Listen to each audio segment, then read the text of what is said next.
take trades here, and he's taking really good trades. The Kanye are now pushing in, and is this the time? Ungers needs to get on the attack dance. I mean, he has 70 vills. He's so far at an eco. Put some vills on the attack dance, and this will be even better. He's not switching. He's on XP. The cab is going down.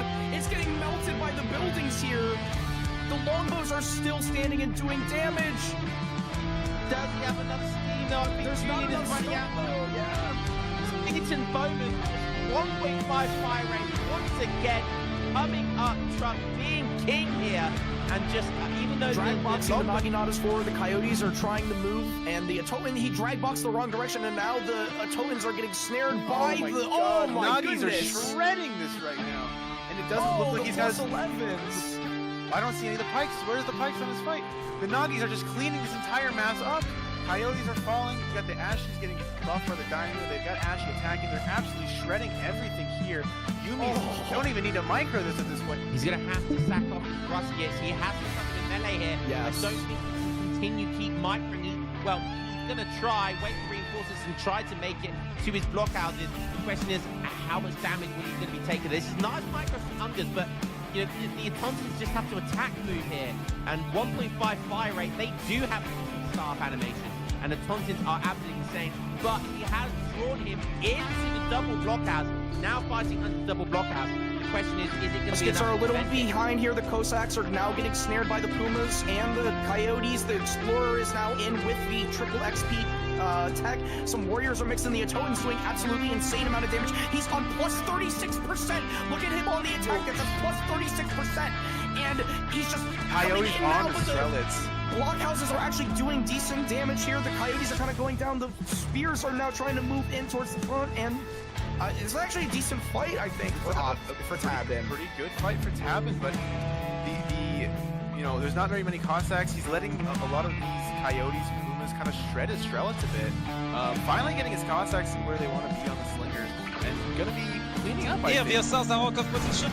The Carolinians as well, and the ESOCs are going to go up top. Oh, the tree carrying here. The tree is for Sweden, and there you go. We can see some damage here. The ESOCs, all the ESOCs are dead. That's quite a lot of mass. The ESOCs coming back from their raid. Nah, GG.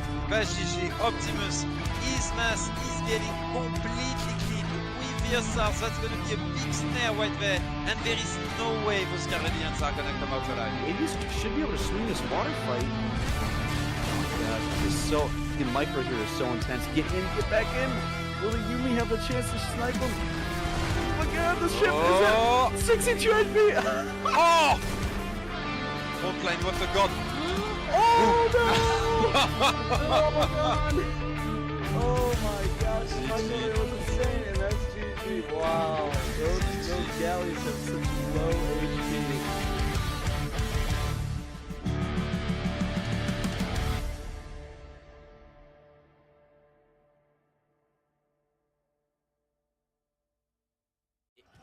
He's gonna need to take trades here, and he's taking really good trades. The Kanye are now pushing in, and is this the time? Ungers needs to get on the attack dance. I mean, he has 70 vills. He's so far at an eco. Put some vills on the attack dance, and this will be even better. He's not switching. He's on XP. The cab is going down. It's getting melted by the buildings here. The longbows are still standing and doing damage. Does he have enough steam though? There's not enough running out though. Yeah. Eaton Bowman, 1.5 fire rate once again, coming up truck, being king here, and just even though drag boxing the Naginatas forward, the Coyotes are trying to move, and the Atoman, he drag boxed the wrong direction, and now the Atomans are getting snared by oh my goodness. are shredding this right now, and it doesn't look like he's got 11s. I don't see any of the pikes. Where's the pikes on this fight? The Nagis are just cleaning this entire mass up. Coyotes are falling. You got the Ashes getting buffed by the Dynamo. They've got Ashy attacking. They're absolutely shredding everything here. Yumi don't even need to micro this at this point. He's going to have to sack off Rust. Yes, he has to come in melee here. Yes. I don't think he can continue keep microing. Well, he's going to try, wait for reinforcements and try to make it to his blockhouses. The question is, how much damage will he going to be taking? This is nice micro from Ungers, but you know, the Tonsons just have to attack move here. And 1.5 fire rate, they do have staff animation. and the tauntings are absolutely insane. But he has drawn him into the double blockhouse. Now fighting under the double blockhouse. The question is it going to be Skits are a enough little to defend it? behind here. The Cossacks are now getting snared by the Pumas and the Coyotes. The Explorer is now in with the triple XP tech. Some warriors are mixing the Atoan swing. Absolutely insane amount of damage. He's on plus 36%. Look at him on the attack. That's a plus 36%. And he's just Coyotes coming in now on the with Strelitz. Blockhouses are actually doing decent damage here. The Coyotes are kind of going down. The Spears are now trying to move in towards the front, and it's actually a decent fight, I think, for Tabin. Pretty good fight for Tabin, but there's not very many Cossacks. He's letting a lot of these Coyotes and Pumas kind of shred his Strelitz a bit. Finally getting his Cossacks to where they want to be on the Slingers, and gonna be cleaning up. Here, the ESOCs are out of position. The Carolinians as well, and the ESOCs are gonna go on top. Oh, the tree carrying here. The tree is for Sweden, and there you go. We can see some damage here. The ESOCs, all the ESOCs are dead. That's quite a lot of mass. The ESOCs coming back from fair rate. Nah, GG. Optimus, his mass is getting completely clean. With the ESOCs, that's gonna be a big snare right there, and there is no way those Carolinians are gonna come out alive. Maybe should be able to swing this water fight. Yeah, the micro here is so intense. Get in, get back in. Will the Yumi have the chance to snipe him? Look at the ship is at 62 HP. Oh! Frontline, what a god. Oh no!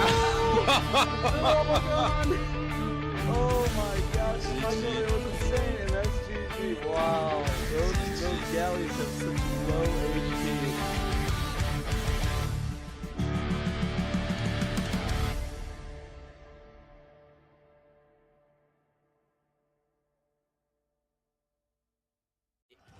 He's gonna need to take trades here. Hello everyone. Hello, I hope you're doing fine. Let me see. Caster right cam. Yes, as we can see you with your tank top. Damn, he's beautiful. Damn, boy. Is out. Man, I have to say, your airline is a lot cleaner than mine. I was telling guys in private, I had a battle for 15 to 20 minutes with that airline, and I think I lost. Guys. That's pretty much about it. Yeah, Robert. Sometimes I spell it with the Y, sometimes with the I. It really depends. But hey, so guys, sorry for the delay. There has been a little bit of behind the scene, not drama, I would say, but how to say that? Struggles. Our big boy, Grogu, is nowhere to be found. So it's actually going to be Batu that is going to sub in and represent the team right there. He's getting ready and stuff. In theory, we still have to check. Still some discussion into the chat right there. But Lucas, apparently Batu can't play either. Last minute news, guys. You're kidding. I am not kidding, mate. I had the information it was going to be okay, but apparently can't play either, which is a very bad news. Shit. That's one of the. Hang on, he's got another sub MDS, doesn't he? Do we have? Yeah. Do we have a third sub? And can he play? That's going to be the big question. Daniel, get Ivan. Oh yeah, Daniel. No, Ivan got in apparently. Oh yeah. Ivan got. Oh yeah, Evong. Ivan, no way. are you ready? So guys, we will see. But yeah, we have quite of a struggle behind the scene, and Ivan coming. People already calling the 5-0. Come on, guys. Come on. Oh, Be shit. gentle, please. Wait, it is Evong, isn't it? It's Evong that's the last player. It is. Alvaro. Wait. We have Grogu online. In game. Really? In game. So maybe he just add a sprint to his PC straight from I don't know where. Maybe he's like sweating like crazy and ready to jump in. Holy moly.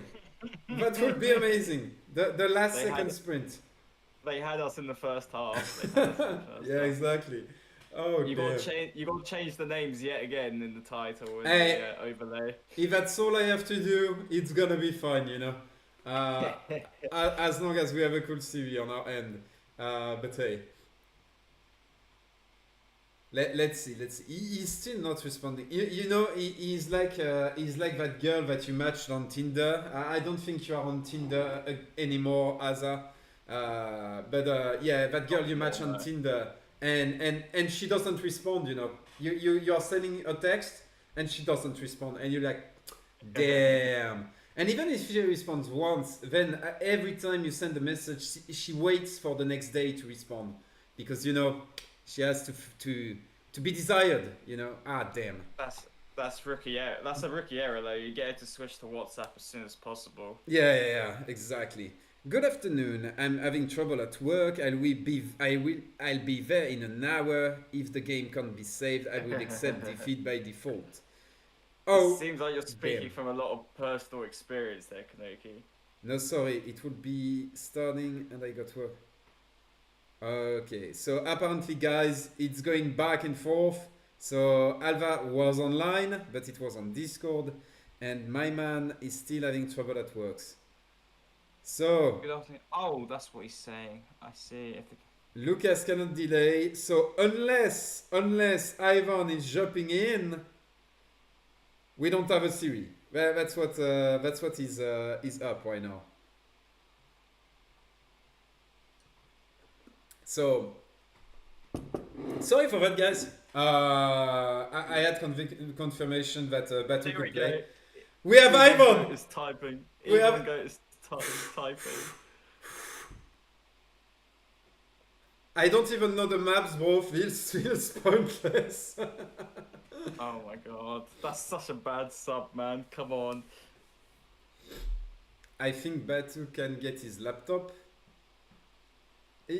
Batty says he's playing on a terrible laptop, so that's why he says he can't play. But Come on. Yeah, I'd rather Lucas. play anyone again. Yeah, Lucas would rather just play than take the win. I mean, I think pretty much everyone, even like the entirety of Bigs, would rather the series would play out than Exactly. taking 5-0. So, sorry for starting, by the way, guys. Batu was pretty much confirmed, but at the last minute it was not confirmed anymore. So I was like, so yeah. It's alright. We got to entertain the masses, Kanoki. Exactly. With your more of your Tinder stories. Yeah. Oh, mate. I could entertain the masses for days with those. I just have to say. Thank Nobound for the subscribe. I can see he's interested into the Tinder stories. But yeah, believe me, I have entertainment for days. You cannot imagine what you found, what you can find on such apps. It's pretty amazing. Proper whales. That will only be physical, you know. It's not about the physicality of it. It's about the mentality that goes with it. Which sometimes It's is just a big ego thing. Yeah. oh it's damn! actually- Sometimes it's crazy, mate. Yeah. It's a rough world out there. It's a rough life. Yeah. But my man is lucky. He found the one apparently. Oh damn! I actually found one on. I found the one on dating apps as well. So Damn! I My got quite lucky. my guy is Yeah. one of the lucky ones. But hey. Literally. So, think Batu can get his laptop. Apparently, we are still back on this. I reckon, yeah, hopefully Batu just sucks up and plays on a laptop and just gives it his best and goes from there. Like, I mean, at the very least, he's like stepped up when no one else on this team would. So, like, you know, it's good to. Ivan give him a chance. is taking a step forward and just said, I can play if there is nothing else. But kind of meh, yeah. Batu told me he can get on in 10 minutes or so. Okay. So, apparently, guys, we'll have to wait 10 minutes. That's gonna be it. Asa, what do you feel about Lucas and about Batu? How do you see the matchup between those two? Have you already played against those two? Which one for you is the scariest? Which one for you is the least scary? I would say. It's quite difficult, right, to tell because Lucas used to be one of those old pros that were really good, like during the EP days, and he's kind of kept that skill level. But he obviously hasn't really been playing much for the past, well, year, kinda. Yeah. So it's like if he was playing actively, I'd give the edge to him. I mean, Batu's a very good up and comer. Like he's got a lot of potential. He's still got room to grow, and his ceiling's very high.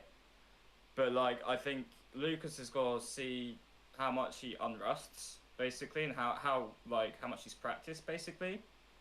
And then Batu obviously didn't expect to play this series, but he's been playing a lot of different civs. Been playing constantly throughout past few months, like multiple games a day. So I think he should be in good form. But he is playing on a laptop, so maybe this not gonna be as good as normal Batu, but we'll have to see.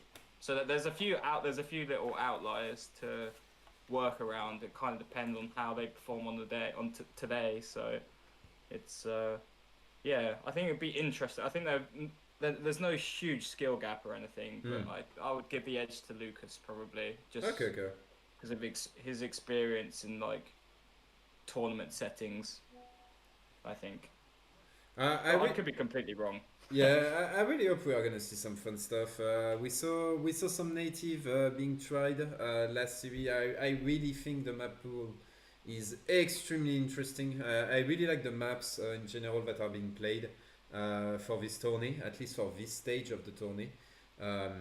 Really map that really allows for a ton of creativity overall, which is really cool. The only thing we are missing might be a 1C map, basically a map with only one side of water, which also opens for different strategy. For example, it's really good for India. They are really good at pushing one side of water with the elephants.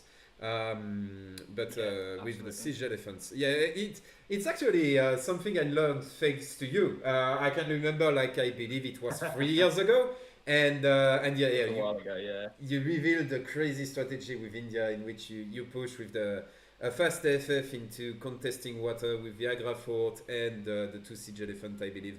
That was kinda neat, and to me, India still to this day one of the best civ on single C water map. Very strong. So yeah, and I think Lucas but mostly plays like the native civs and the Asian civs typically, along with like German and Otto and USA. But those are like his main civs, but they are a bit weaker on this patch.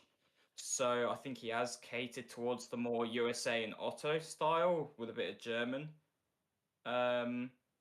So I mean, like China's not bad, and like the native civs are very good, like Lakota Aztec, for example, which he plays both. So it's good to have those civs under his belt. So he's got a decent civ pool, whereas Batu I think plays maybe more civs, just maybe not to the same level. I'm not sure, to be honest. I really don't know. Okay.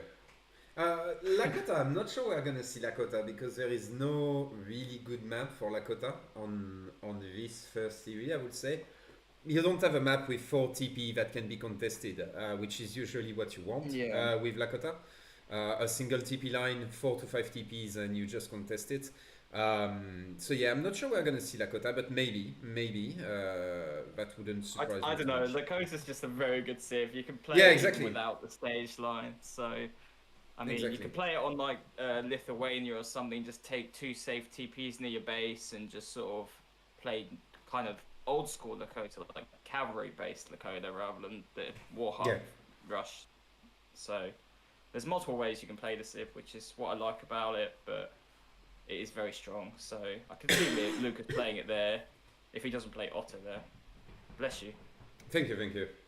Man, the allergies are killing me. I don't know if that's an issue where you live, but next to my place, it's a thing, and I am one of those weaklings that is Are you- having allergy issue. So yeah. Are you allergic to Brits? No, to pretty much anything. To be fair, no, to trees. It's Trees. it's the sperm from the trees which get into my nose, and after that I am dying pretty much, and cats Right. as well. I really hate cats. Right. I don't hate cats, but they hate me. You know, they want me dead apparently. Yeah, I'm in the same boat. Like, I stayed at a mate's house and his cat was constantly just swiping my face in the middle of the Oh. night, and I was just like tempted to kick it out the window, but yeah, Yeah. I just don't like them. So If a cat enters my room, I cannot stand more than 2 hours into my room before I have to go to an hospital. I'm not even kidding you. So that gives you an idea of how much they want me dead. Those freaking animals. But hey, they are still cute though. Me allergic to bottle aiming, man, that's not knowing me at all. I am actually a big bottle aimer enjoyer. So yeah. Every 2 months I basically have a new FI for Botto that is more convoluted and hard to execute than the previous one, so not competitive at all. But hey, we all love our timings, and yeah, I'm actually a big Botto enjoyer, I have to say. I think at this point everyone's just a botto lamer. Like, I think everyone's embraced their inner autism and played a bit of botto on the ladder. So I'm pretty sure like we're all botto lamers at this point. So there's no point calling people out on it because we're all in the same Yeah. boat. Also, I am on the opinion that no Civ is truly lame, which is a very controversial opinion, but hey, there you go. That's my point of view. Sure. Sure, but yeah. All civs are equally as good as each other. Yes. That I'm not sure, but what I would say though is that civs are a lot more balanced than what community thinks in general, especially when you have as many options as you can have in tournaments and you can play civ on specific maps. Like even Russia, which is considered one of the worst civ in tournament, it can be extremely strong when picked on the proper map against the proper civ. So like I would say sure there are civs for ladder that are better, obviously, because the map pool is static and usually you are gonna face pretty much anything. So you need civs with no bad matchups. But when it comes to tournament, I really think every civ has a place. So at least that's the way I see things. But hey, I might be delusional, and at the end, I am not the pro player that is playing in the tourneys. So I'm gonna leave that opinion to pro players. That's. I think you're not too far off. Like the fact that we see there's 22 civs in the game, right? And it's not like we see the same 5 civs over and over. I mean, you see a lot of Otto and stuff and USA and stuff, but like you see your like, you know, your Russias, your Aztecs, your French, your Brits. Like it's not like the same 5 civs dominating. It's like you see. I would just say, fast. yeah, to nuance what I'm saying, I really think USA is actually really, really strong. When people complain about Ottoman, I'm like, come on guys, just look at USA. To me, they are something else, I would say. To me, USA is maybe the only true outlier, in my opinion, when it comes to balance. But once again, I might be delusional or mistaken altogether. Batu, come on, Batu. We are running out of subjects. Man, do you follow other games than Age of Empire 3 or not? Not really. I used to follow Age of Mythology a bit, but then just kind of, it's still a good game, but I just kind of fell out of love with it. I don't know. I just didn't get hooked as much as I did with this game. And then I play a bit of Counter-Strike as well, and then I play a bit of COD. Okay. I don't really follow the esports scene of COD though. Because, mate, those last few days, there has been a blue guy, a guy painted blue with you know, a suit, playing some League of Legends and playing the character Mundo with the Benny Benassi music, you know, in the back, push. And I have to say, it's one of the most funny experiences streaming-wise in a while. It's actually really fun. So yeah, if you tap Mundo guys on YouTube, you might find him. And honestly, I have had some crazy laugh thanks to that guy. So yeah, it's been the last thing on Twitch pretty much. The guy I thought that was a exploded. YouTube video. It is a YouTube video, but it is restreams basically. It's really fun.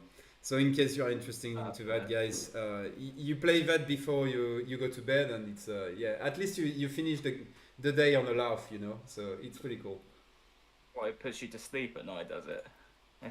No, it Sorry, doesn't. to end each day like that. No, it doesn't. Trust me. You get a smile, but then you have to find the rest. You know, you have to cool down before you go to bed. So yeah, maybe that's not the best advice. Maybe in the morning it's better. But hey. Might be up in the morning. Yeah. Batu. Where is Batu? I don't know why I'm taking that accent, by the way. Are you ready? Which is 11, if I'm correct. Yes. Man. He was busy playing Karimbi or what? What? Oh yeah, he's in a 20-minute game with him. Okay.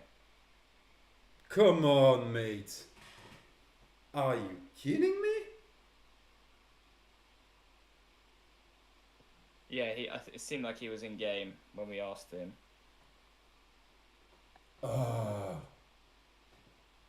Can you not just wait? A 20-minute game against Karimbi. He is ready. He's ready. We have to give him. Yeah, but yeah. Why don't we just cast Batu versus Karim? I have to say, credit to Batu. I think he wanted to try a game, maybe to see if the laptop is actually proper to play. And on top of that, you play against Karim. You don't want to give a game to a bot lamer. So I have to admire his dedication to not give a victory to Karim for free at least. So hey. No, I believe, guys. He was checking if the laptop was proper and if he could play properly, which is understandable. So game is gonna start very soon. It's gonna indeed be LukasL versus Batu. We are gonna give a last minute to Batu, and they are gonna go into the picks. Sorry for all the behind the scene struggle, guys. If I knew it was gonna take that long, we would have started the stream a little bit later, but I hope you enjoyed our company. Send Karim back to what? So he stopped winning my Halo range, thank you. But yeah.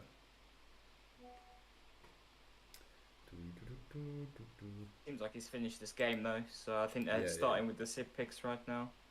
Guys, can you hear my WhatsApp notification going on at the back on the stream?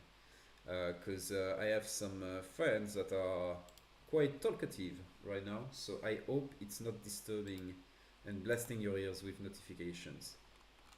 Make sure to tell me if it does, and I'm gonna mute the entire thing. Well, I'm gonna mute it anyway, I'm dumb. Where is it? Oh, I don't hear it through the mic or anything. Oh, I can't. Yeah, but maybe they do because of the, it captures, I believe, some of my computer sound. So I'm not sure if it captures this one as well. We'll have to see.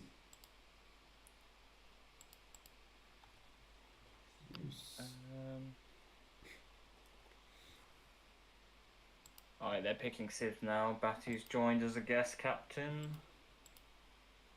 I'm spectating right now. Nice. Here we go. What are the Civs, mate? There's 30-second countdown. Lucas is chosen. Batu's chosen now. Let's see. It's a USA mirror. Damn, what a surprise! I'm shocked.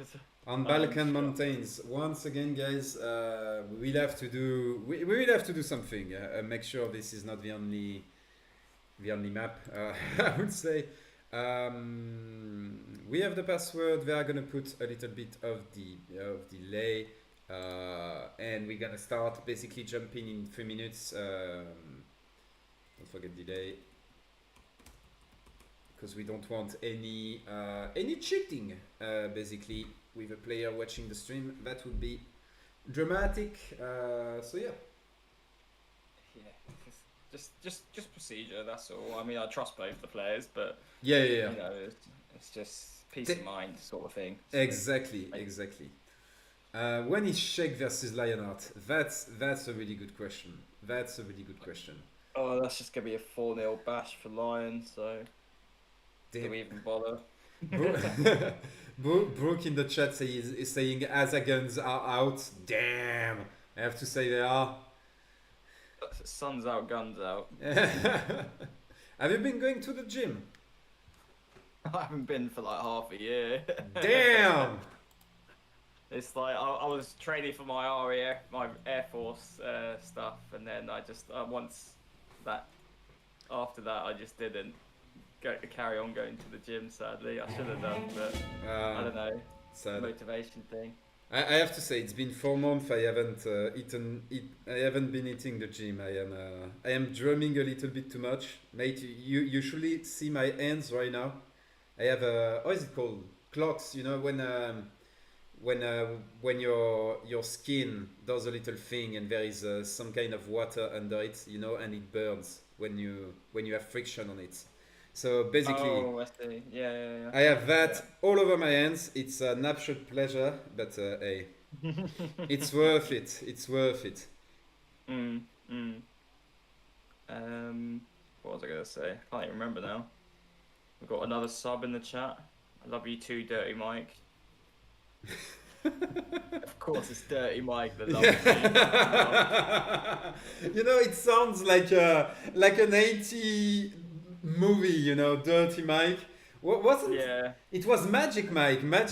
Early 2000. Damn. Isn't there a movie called Dirty Harry as well? Can't remember. Maybe. I'm not sure that's the name in French though. Dirty Harry. Yeah, this guy's just confirmed it for me. So when it's Sheik versus Lionheart, we just don't. There's no point. It's just we know the result already. Lionheart win, right? Yeah, easy. Lionheart could use his elbows and still win. So damn. My man Aza is firing real bullets right there. Come on, find the freaking game. 3 minutes. He said he started 2 minutes ago. So okay, so that's why. Paddy one. Be patient. Damn. Oh, I was just watching. I was just seeing a meme on 9gag. Yeah, I'm one of those boomers that still goes on 9gag once in a while. But they were asking the question, guys, how is the gravity in the Death Star? Is it horizontal or is it, circular fashion? That's a real question right there. I will let you think about that. I don't even know what 9gag is, to be honest. Is that bad? But real question is, when is Lion versus Ivan God? I have to say that's the question. Now that is 2 players with elbows playing against each other. Elbow gaming. So Baron and Tiflo have an opinion about the gravity on the Death Star, which is not the same as the one popular on 9gag, I have to say. So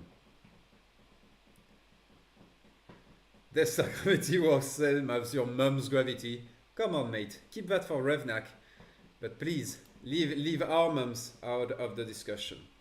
There you go, we have the game. Damn, boy. Let's go. It's only been 25 minutes. Ladies, gentlemen, people of the sea, we are gonna jump in. Up. Until we get an out of sync. Like, If it works.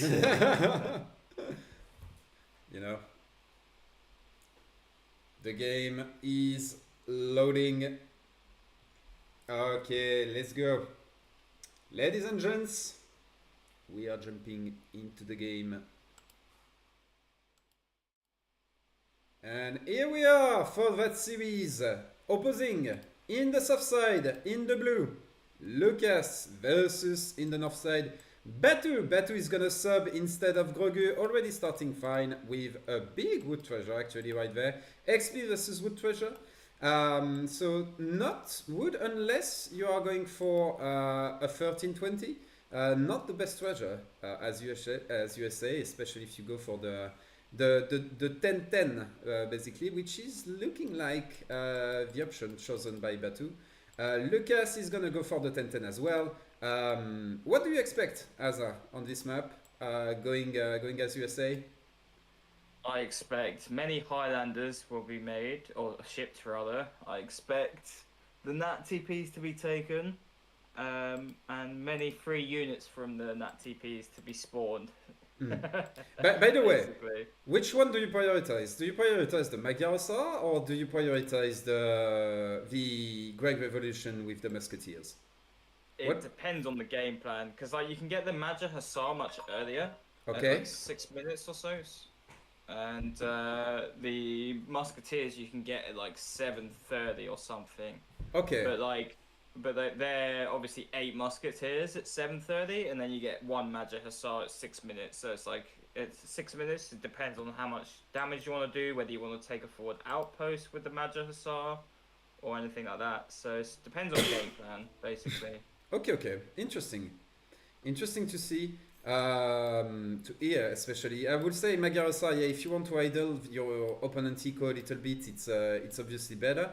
But long term, yeah, indeed, the Fanar might be the better option with more muskets. While we have a trading post rickshaw going forward right there, it's going to be met with a trading post on the other side. Very nicely played by Batu. Yeah, it is building. Oh, no, it's not. It's rickshaw there. coming. It's there. Okay. Oh, if Lucas was with his hero ready to snare that, he would have got there in time, actually, but he's not. So he's going to see us and be like, oh, so I've got to send it all the way back to my left side one. It was a good try, because like if he guessed the right side, then you deny a Nat TP from your opponent. Exactly. Which is huge, actually. Also, one of the things we are not seeing that we saw yesterday is that one thing you can do is try not to secure this one, but instead, there you go. We can see Batu is going for it. He's going to try to rush this one in order to deny a native TP from his opponent and make sure he can get 10 islanders versus only 8 on the side of his opponent. So here, right there, we can see he's rushing for that native TP, and he's likely going to build here. And Lucas needs to react very quickly, but instead he's doing the treasure. Classic mistake in those native quote-unquote mirrors, I would say. You really want to prioritize those TP over getting any treasures in transition right there, because he's going to be behind 1, which is big, because that's going to be basically Magyarsa a lot sooner and a lot more frequent. And on top of that, 1 more Islander. 2 more Islander, in fact. Yeah, it's going to be a 2 Highlander swing, because red obviously gets 1 more and blue obviously gets 1 less. So it's kind of huge, actually. And Lucas, he's not identifying this, and he's not going for the top right one either. So he's just not going to be there. He's starting stable, and he's putting it on a forward tower. Interesting. Forward stable. Batu started saloon. Normally, oh no, wait, sorry, he chopped for that in transition. Yeah. My mistake. So he's also going stable. Yeah, they're both going stable start, which makes sense. You want to go like Highlander Huss, you need snares to let your Highlanders connect. Indeed. Bless you. Thank you. So, Lucas' point of view, you got the church card into 3 Travois, which is the standard, and then Batu's church card, and I assume he's going to go 3 Travois as well. Yeah, he is. Okay, so they're both mirroring each other. Batu's got a Huss in queue, and Lucas has nothing in queue right now. He's getting Pennsylvania Pound. Got to make sure Batu gets that as well. Hopefully he doesn't forget that. It's quite easy to. We'll keep an eye on that for Batu. Yeah. We'll see. He clicked immediately. Instantly. Very good. Yeah, nice, good. No one's gonna lose a game because they forgot to press the coin trickle. Yeah. Which can happen more often than we would like. Yes. I have to say. Yes. Here we go. We can see here the third trading post being secured here by Batu. I believe, did he trade it for that one? I don't know. He got the wood. Maybe I missed some wood that he collected. So he's securing the third trading post. It was another wagon. It was a From the wagon Arkansas. Yeah. Exactly. So you get the Chinese immigrant wagon at like 4:50 or 5 minutes or something. So that was the wagon there. It's interesting what Lucas is going to use as levy on, because he's probably going to have to use it on Minutemen now, because he can't use it for another TP. He did Unless use he's them. Oh, what's that top right? I think that might be a wagon. It is. Yeah, it was. It is. So yeah, he can't get another Highlander, and he's like, oh shit, my opponent has 5 TPs and I have 3. Exactly. So he's gonna have to use that for a market, pretty much, which is obviously not ideal. We can see here 2 SRs on both sides. Red took some damage, but we can be sure that we might have here the first march coming in order to save those 2 SRs. They are going very close here. You can see the flag has been planted. He's trying to wait for the Radetsi. How do you say that? He's waiting basically for the Magyar SR. Radetsky march. There you go. Waiting for that, and like very wisely, I would say LukasL is gonna go back on this because he's afraid of the shipment. Batu is gonna get the 10 Islanders. Meanwhile, Lucas only 8. Might not seem like much, but when it comes to Islanders, having 2 more is a huge deal, because they got so much DPS, so much damage, that can result in basically +4 Islanders. Oh, while the Explorer dies, that can result in +4 Islanders after the first fight. So that's actually big. And on top of that, the wagon being called basically for nothing, for market. Oh, he already had a market. Yes. I was going to say, he's already built a market, so that travel is just completely Terrible. useless. Terrible. Batu is gonna go for Native Treaty, which is a card that his opponent is gonna send, but his opponent has only 1 native tribe, while Batu has 2, so he's gonna get a lot more natives from that. Oh yeah. The raid? Yeah, Lucas identifies that too. Oh, big raid. Big raid Is that right 1 there. bill or 2? 1, only Just 1. Only 1 field, so that's fine. But now they are scouted, and we can see here the native shipment is gonna send in order to intercept versus R. Meanwhile, in the middle of the map, both of the players securing a tower right there. I really like how this stable is securing the tower indefinitely. You would have to siege that stable in order to retake that tower, which is something I really like. Overall here by Batu. But other than that, there is a lot more here on the right side, and that might be contested. Really nice play with the Minutemen right there in order to defend the stable though. And then this is the thing, right? If Lucas didn't waste his Travoy on that TP wagon, he could have 2 sets of Minutemen here, which is actually quite impactful.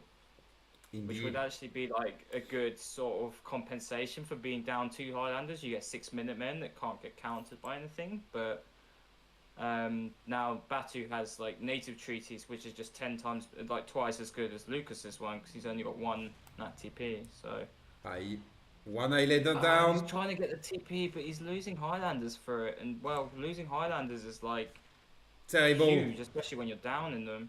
Exactly. But at least the Greek Revolution was cancelled. Pretty big mistake right there by Batu not to click the Greek Revolution before the TP goes down. He's forgetting also the march, basically right there. That would have been a really good thing here to pop those infantry before the fight. And we can see here it's going to be the opposite. It's going to be Lucas, which is going to secure the trading post really fast. Enough though, like Lucas is heavily outmassed here. Like the native treaties and stuff as well has been the big still DPS in the background. Still 10 Islanders completely untouched right there. Yeah, I don't believe. Oh wait, Seminole. They are really good against those Islanders in the mirror. Very important, but I believe that's too much damage. And with the Islanders in range, they can just right click them and kill them really quick. Maybe a third? No, not even a third. Still 8 islanders on the field. They are gonna siege down the stable. G into the G. Yeah, Lucas lost that with the whole TP on the right. Like, it just came down to that, honestly. Like, it means he can't ship native treaties. He's down basically 2 Imperial muskets, and it's just like, Yeah. that's huge. Like, 2 Imperial muskets is kind of a big deal. Two And then he Imperial- also built. Yeah, and three to four native units behind, basically. So it's like he's basically almost 800 resources just from those TP alone behind because of that. You know, like that's huge. Being almost 800 resources behind just because you couldn't secure a TP on the side. Very interesting right there. Very nicely played by Batu. Maybe more experience of that mirror than his opponent right there. Really nicely played. Just did seem a bit lost in terms of like, oh, what's my like adaptation here? Because he's just like, oh, I'm down at TP. What do I do to counteract that? And he just didn't know. So it was a bit unlucky, unfortunate. And I have to say that's really a thing that I think unless you have played in a tournament setting or at least in a setting in which both of the players are looking for those TPs, that's really not something that is part of your normal gameplay loop in a way, you know, to look at for those TPs in transition. I really don't think that's something you do normally when you play on the ladder and you are not in those kind of mirrors, you know. Trying to secure that extra TP instead of your opponent. So Yeah. really something you need to practice in a way. Let's wait for game 2. They are starting off. They didn't tell us what are the sieves, so we will have to wait to know the sieves. All region painted deserts, it's already on. There we go, we can jump right in. I'm just gonna look at the sieves very quickly. It's gonna be Aztec versus British. Aztec on the side of Lucas, so very interesting. So just give me a sec, guys. I'm just gonna do the thingy. What do you think about that matchup, mate? I kind of expected this matchup because I know Batu loves his Brits lately, and Lucas is a big Aztec and Yoya. So, but I think in the past it used to be really good for Brits, but then nowadays with the whole buffs to the Warrior Priest and the FF and the Jags being OP, it's suddenly flipped on its head where Aztecs seem to do quite well against Brit with Jag heavy compositions in H3, basically. But yeah, now it's like Brit has troubles dealing with Jags basically because they can't FF for like goons and stuff, and they can't kite with longbow, so they really just they kind of get stuck in. So they have to have like a huge ball of infantry to deal with Jags. Okay. And then like has to block. So let's jump right in. I believe the game is ready. Everything is ready. Do you want to do the opening of the game? Nah, I'm loving listening to your voice actually. Oh, okay. There you go. So then I'm doing the opening. Let's go, guys. Ladies and gentlemen, map 2 of this series opposing Batu versus Lucas. LukasL is gonna play the Aztec in the blue on the south side of the map, while Batu in the red is gonna play the British. We are on the map Painted Desert, which has those little cows right there. So Aztecs should be in a way better position to gather those cows thanks to the Eagle Scout. Thanks also to the Warrior Priest. At the beginning you could try to grab, for example, this cow right there. He didn't though. He's gonna look to get on the community plaza as early as possible. And Brit already found one cow. Willie found another. This one might be for Brit as well. Nice little food treasure right there also to edge up faster. Always good with English. So good start, I would say, by English right there. Yeah, does he scout it though? It's right in the corner. It could be quite tight. Oh no, he does see it. He does see it. Yeah, he does see it. Yeah, There that's you go. big. Boom. He might. He's probably gonna age Villa early, and in a matchup like this where it all depends on like how much the 4 Jags can achieve, it's actually kind of a big deal. Indeed. So he's gonna be pretty happy about that. Lucas's hero is bugging a little bit. I don't know what that was about. But yeah, like now there's no cows there, so the Eagle Scouts should be able to pick up a few on the right side of the map. So. Indeed. Oh, that's a big treasure right there. 100 food right here, scouted by the Aztec player. So maybe he might go there and try to secure that food treasure. Looks like this explorer is actually beelining towards it. The big question is Batu going the same direction? It looks like it, but I don't think Batu has vision on that treasure yet. Yeah, he doesn't, as we can see here. So advantage Aztec, I would say at that stage, if he can secure this, because as you said, it's very, very, very timing dependent. And if you can get those 4 Jaguars earlier, that means forward base is no longer an option. Oh, here we get the Explorer. He pulled. I think he doesn't want to take that fight at all. He wants to push the Explorer back first. Yeah, he pulled back instantly, so I think he just sort of like clicked across the map on them. So, he snared him. Yeah, lady with a gun, with an angry man with plumes. I'm betting on the angry man with plumes. To be fair, because I'm just surprised she's so accurate, to be honest. But damn. But hey, look at him, fancy, beautiful, sexy.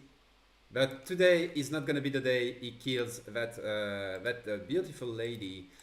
Instead, we're gonna have the age up starting on the side of Batu quite early, 240, thanks to that treasure, and on the side of Lucas, not yet an edge up as we can see since he couldn't access this one. 15 field despite having cows under his TC. I feel like as Aztec, you really want a 14 field wherever you can, and he's got 5 cows. He could have potentially 8 there. Yeah, so I think that was a bit of a blunder from his part. So maybe he's waiting for them to fatten a little bit for a later timing, but I have to agree. Usually, you really want the fastest timing possible because you have that big button right there, that big button, which is incredible. And the fastest you can get that, the more pressure you can put onto English. Like for example, you like one of the big thing. If we put the map on Batu, you can see those villagers right there trying to get the hunt back and put some forward manners and stuff. You get your four Jaguar Polar Knights, and all of this is denied. Your opponent cannot pull the hunts towards himself. He cannot expand on the map with this, for example. So that's really why you want to edge up the fastest possible and get the big button. Yeah. And then Lucas doing a good job of just splitting one Jag, just stopping the... Oh, he's going for the treasure, and the other one's trying to find any villas being overly... Because Brit, their goal, they would love to just have manners all over the map, deplete res all over the map rather than just in their base, and just make their hunts last longer and stuff like that. But if you can deny that with any Jags running around, then that's going to be really impactful for Brit, and it's easier to starve them. So, but there is a lot of hunt on this map, so I don't think he'll starve him, but it might matter later on in the game. He's not going to be able to deny that one, but at least he already denied those two, at least for a little while. That outpost gonna make it so English can secure that hunt at some point. That hunt though going backward is really, really bad for English right now. So hey, the Jaguar Polar Knight working on the market right there. The Explorer trying to counter a little bit. That market might go down. Did he got... it's gonna go down maybe before hunting dogs, which would be quite dramatic, to be fair. That would be big. We'll see. Oh, it's gonna be very, very close right there. Batu. He won't get it. Yeah, he's gonna siege it in time, I think. Too late. Boom. 80 XP. Yeah, that's why you don't build the market forward in this scenario, because he can just, do that and siege it for free, right, without any contest. Yeah. And then you need to spend another 100 wood, which Brit doesn't want to do on another market. So And But- it delays your hunting donks and steel traps. And you want to get steel traps like at 6 minutes or before, so. By the way, behind this, we have a Warrior Priest Boom already at 7, which is quite fast. Now at 8, so he's gonna be at 10 very soon. So all of this might seem like basically a big pressure by Aztec if you're new to the game. This is only a diversion. So with a diversion, he made sure that his opponent cannot get access to this hunt. He's struggling to get access to this hunt and lose the market. So he forced a new market as well. So really, for a diversion, it's big. that's all I want to say. This is really big, and I like how he's using here the camouflage, basically the stealth, in order to try to surprise the potential Us or Red, but the Stars are just gonna go back wisely. I would say. Yeah, it's not just like a little force Brit to go in base with everything they have, but it's also defends against raids. Exactly. Well, those 4 Husks might see that herding Vil and be like, ooh, a free villager, and then you're attacking the Vil, and then like the stealth Jag just unstealth and starts slobbering your Husks. So you might kill the Vil, but then you'd lose all the Husks, right? So it's not a good trade for you. So Lucas is just baiting that Vil, kinda. So behind this, we can see that the play is going to be Plume Spearman. He's also shipping 600 coin. I wonder what that's going to be for. Let me see the deck. We don't see the Mayan allies, which have been nerfed on the last patch. So we don't see them as much. On the side of Batu, he is now on 12 mana. He has also shipped 4 settlers. We can see here the Jaguar Polar Knights. They are going to move in order to intercept here all of the SRs, but the SRs, it's going to be all fine. Trying to kill Warrior Priest. To be fair, good freaking luck. They already have 360 HP. The Explorer is going to go down. Remember, every XP you give next to that big boy right there, Montezuma, it's going to be doubled. So this is a lot of XP that went to Aztec right there. And this is the difference between Lucas and the Oh. newer Aztec players. He actually added in 3 Puma Spearmen, and Yeah. most like new school Aztec players were just trying FF without any defense besides the Jags and Warriors. But Lucas smartly, I think this is very good actually. The 3 Pumas just make sure the Husks just can't just Z move down the Jags and then idle you. The 3 Pumas change that completely. So, smart play by Lucas there. Indeed. I'm just gonna put the camera, on Lucas while I edit something on the stream. I believe it's edit.com casters, and the casters are Kenoki and Aza. There you go. That should be better in theory. We'll see if it works. Apparently it works. Perfect. There is still a pause, guys. Not on my side, as you can see. So I hear you very well, but the sound from No. the game is almost null. Can you turn it up a little bit? I like it for ambience. yeah, no problem. Okay, people need. Yeah, a couple of people are saying it. So I'm gonna get the sound a little bit up. There you go. just a little bit. Yeah. Just a little? Okay, I almost double it, so I'm gonna get it. There you go. You tell me, guys, if it's still a little bit too slow. Faster edge up coming in, by the way, as a card. Apparently that wasn't the correct command. Yeah, someone did it seems. Thank you, Gigs. Thanks a lot. Yeah, Gigs has done it. Yeah, the main man Gigs. Man, that's weird because I tapped the exact same thing and apparently it didn't work for me. So, hey, who knows? Maybe I don't have the rights. We're gonna have to wait for that pause. So we can see fast edge up coming in. I believe he will have enough resources by the time it arrives in order to click for an edge up. Which one would you usually go to? Usually it's the 2 noble huts, I believe. 2 noble huts rather. Yeah. That people Just- go for. It's such a good age up. Like it's 2 nobles huts, which is just really good for Jag spamming. Yeah. And there's a lot of map control too, and it buffs all your war huts in combat, HP and attack Yeah. by 10%, I think. So Yeah, I believe that's what it is, yeah. and obviously there's going to be a lot of fighting by the war huts, so Yeah. yeah, 10%. So it's actually really really good, especially on a map like this where it's very small and you can just plant those nobles' huts in the chokes. Also, it could give access to those Eagle Runner Knights, which are absolutely excellent versus SR, would absolutely demolish them. So, Yeah. in case you want to get just a few, and then you can go back into the Jaguar Polar Spam, as you said. In terms of cards, we can see that he has the Automaton Slinger upgrade, of course. He has, while the game is we're back. restarting, he also has the Coyote upgrade, but no actual Knight upgrades. Only the Knight combats and stuff, but no gold card, as I call them. One Warrior Priest is going to go down. A second Warrior Priest might go down. This is actually quite big, to be fair. Is Lucas AFK or... No, he's not. He's just overwhelmed because there is pressure on the right side, there is pressure on the left side. That's going to be 3 Warrior Priests right there going down, which is quite big. While on the other side here, very nice micro by Batu, basically, making sure he's taking his opponent on both sides.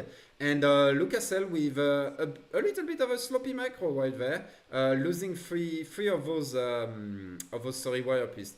I believe he was focused on the right side and didn't saw the raid on the left. He didn't expect the split from Batu, so he was too busy focusing on the right, send all these units there, and then realised, oh, he's on my fire pit, so he split off the Jags to there. So a little bit sloppy, but to be honest, if you see that, you can just pull the Warrior Priest to fight, like all 10 of them. So that usually forces the Huss away. Look at what Brit is doing, and I love that. Yeah, it's a good approach to what he's going Bishop though. He's going Bishop. Yeah, that's super greedy. So he's going for a second TC right there, guys.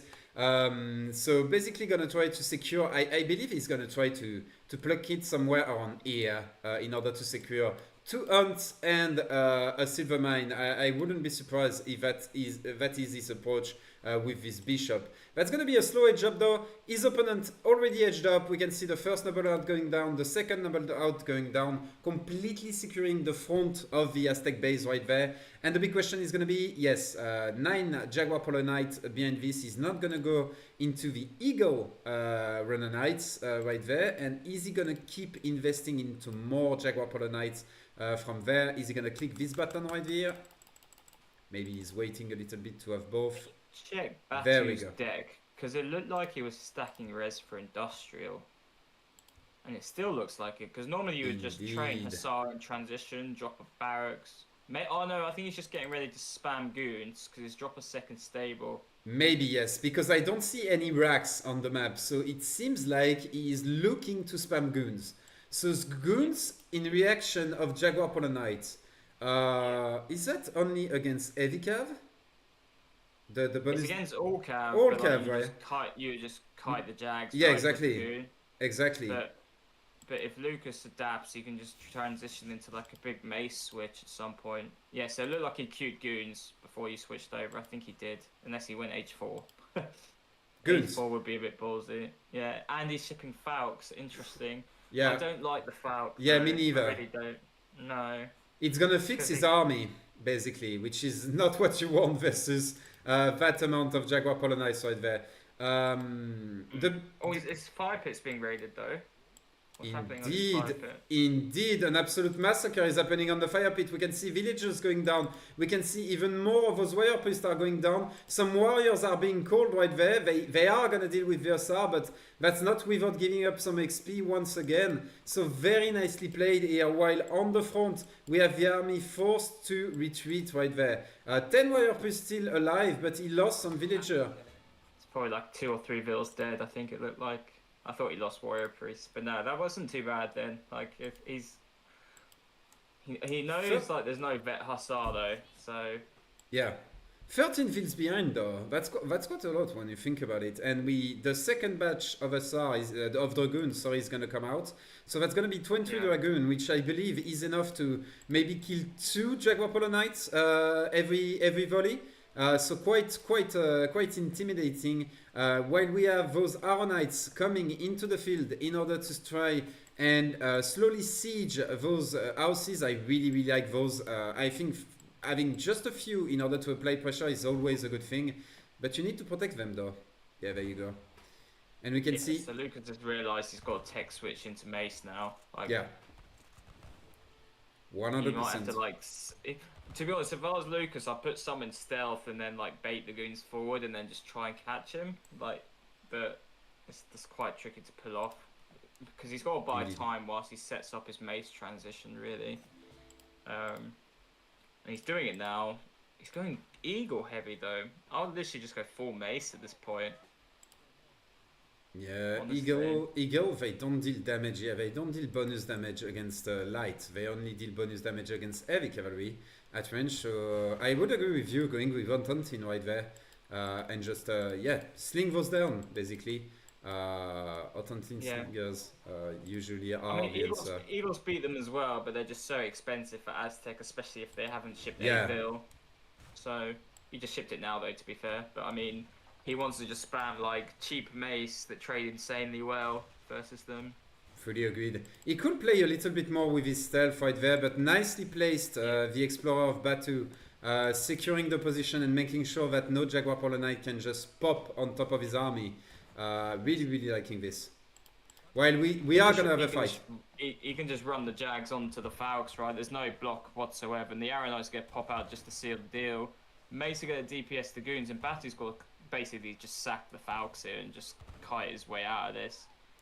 That's not without quite a heavy price though, because we can see a lot of the Jaguar Polar Knights have gone down, and those Dragoons, they are card boosted at this point. Cavalry combat arrived, so they are doing quite a lot of damage. Careful with the snare though, because if those Jaguar Polar Knights can start damaging in melee, it's gonna be quite effective. However, it's a lot of plus 12 and very little plus 18, sorry. So red really in favor during that engagement.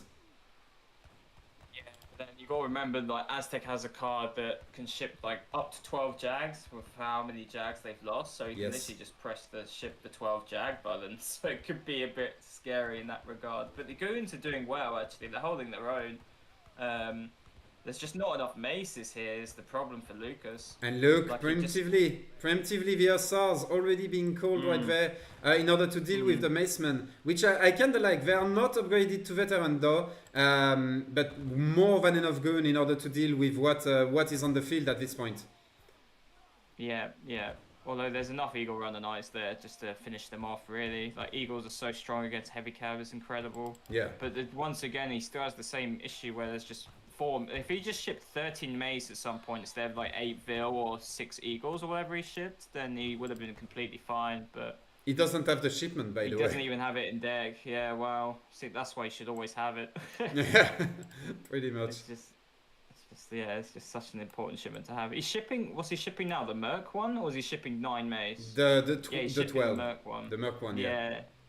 So yeah, okay. This is important. Like, this is huge for him. He needs this as soon as possible. Indeed. Plus 2 range, it's gonna make a big difference against those goon. They cannot kite as effectively. So plus is actually reaching critical mass. You know, when you can start one-shotting 1 or 2 goon per volley, which is super important versus those upgraded goons right there. Batu, what is he doing? He's still just spamming goons at that point, sending some coin. We can see that he has quite a lot of food in the bank. Is he gonna look for an edge up, or is he gonna keep batching? I believe he's just gonna keep batching at that point. Yeah, he's just gonna keep batching and use the coin. Units, otherwise Lucas just can force him off resources for sure. But to be honest, at some point Batu's got like tech switch into longbow. Like, I agree.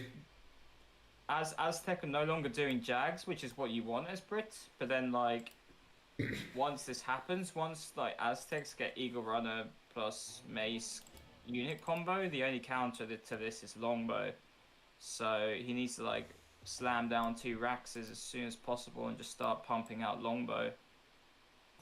No 2 Raxes. Foundry, but like Foundry against Aztec just doesn't seem right to me. I fully agree. Yeah, he's training Falcons, but I think this is wrong.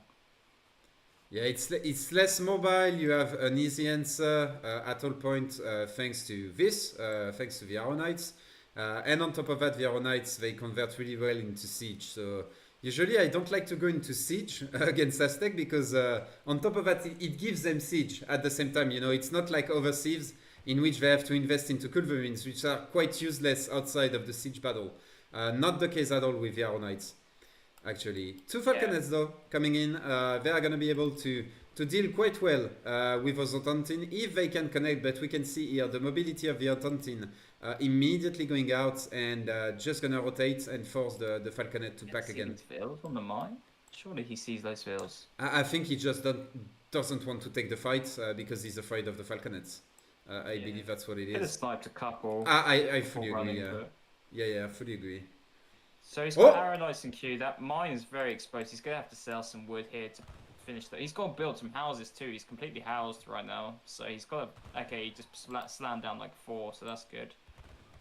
So the Arrowknights are going to be popping out now. I don't know how much he popped out though. I think he popped out like 5, which is more than enough, really. More than enough, yeah. And then the goons have... The goons are kind of useless now. Because they don't counter literally anything. They don't counter the Jags, they don't counter Mace, they don't counter Eagle Runner Knights. So it's like...